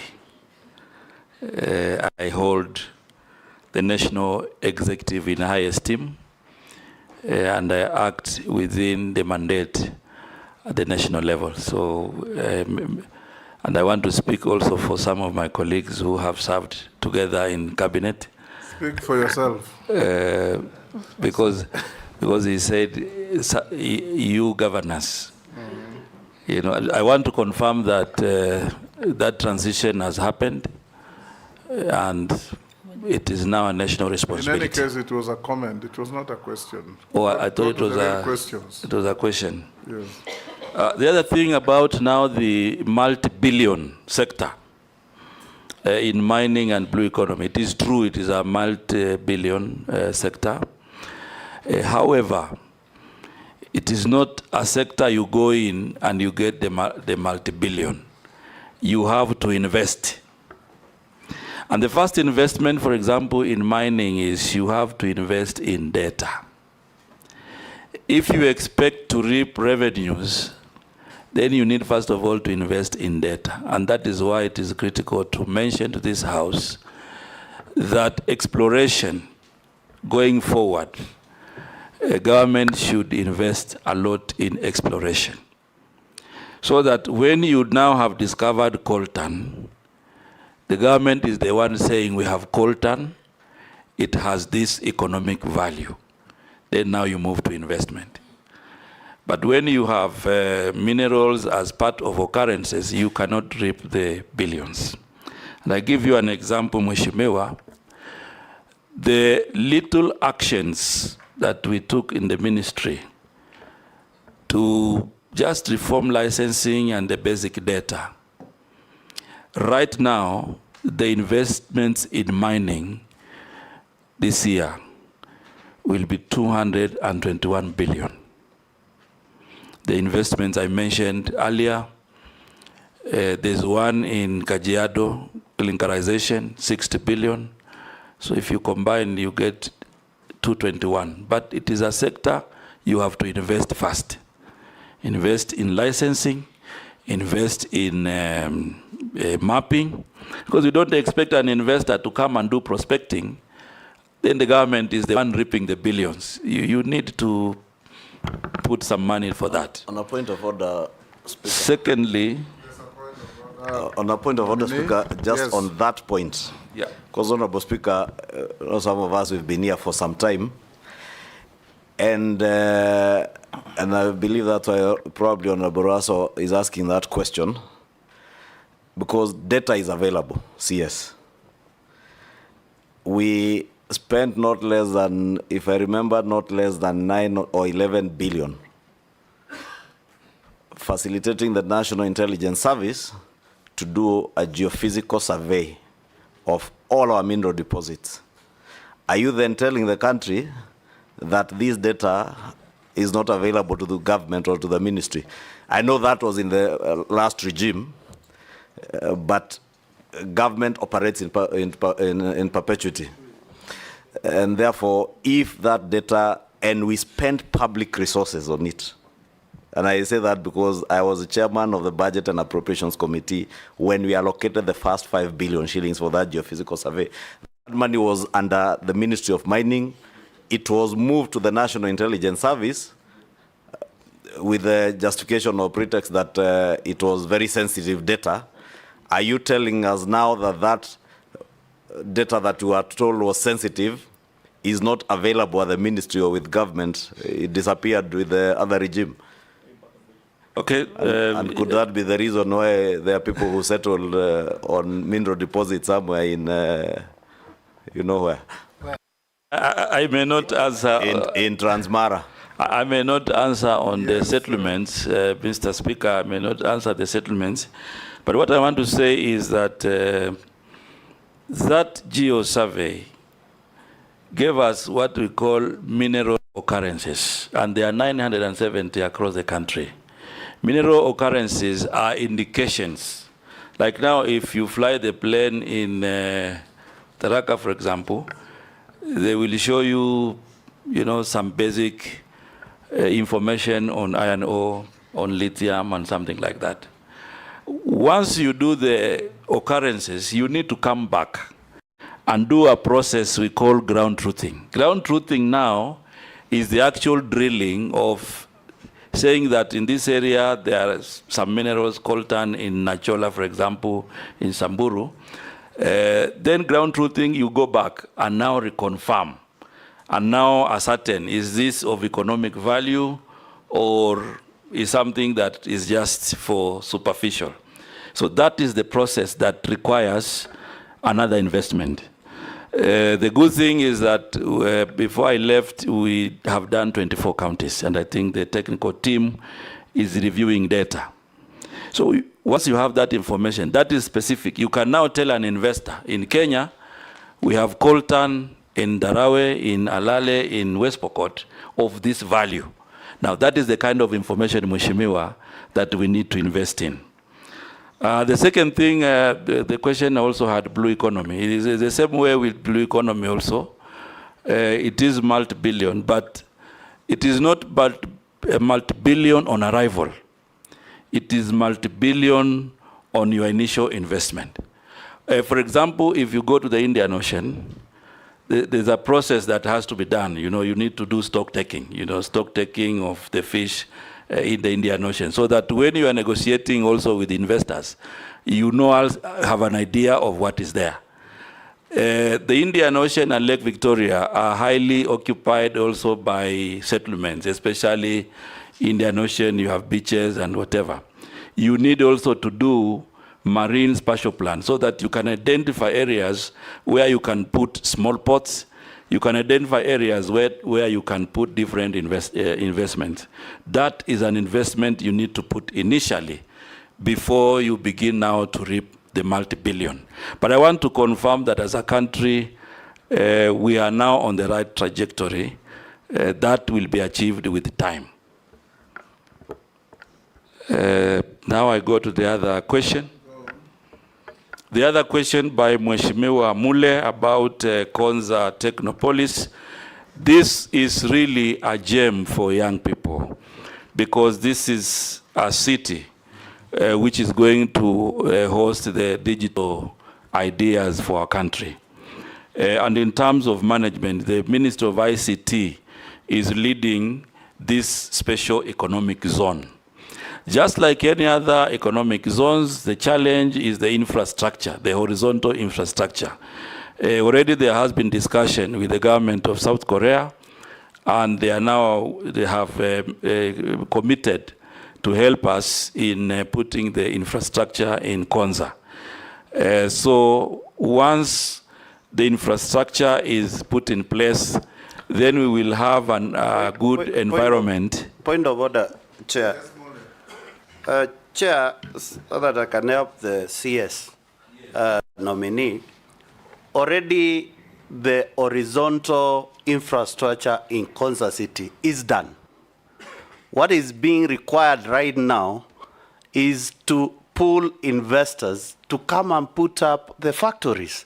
And what I want to hear from you, what plan do you have and incentive government need to give so that you can pull the investors to Konza City to create the jobs? Kenya government has already invested, and we have visited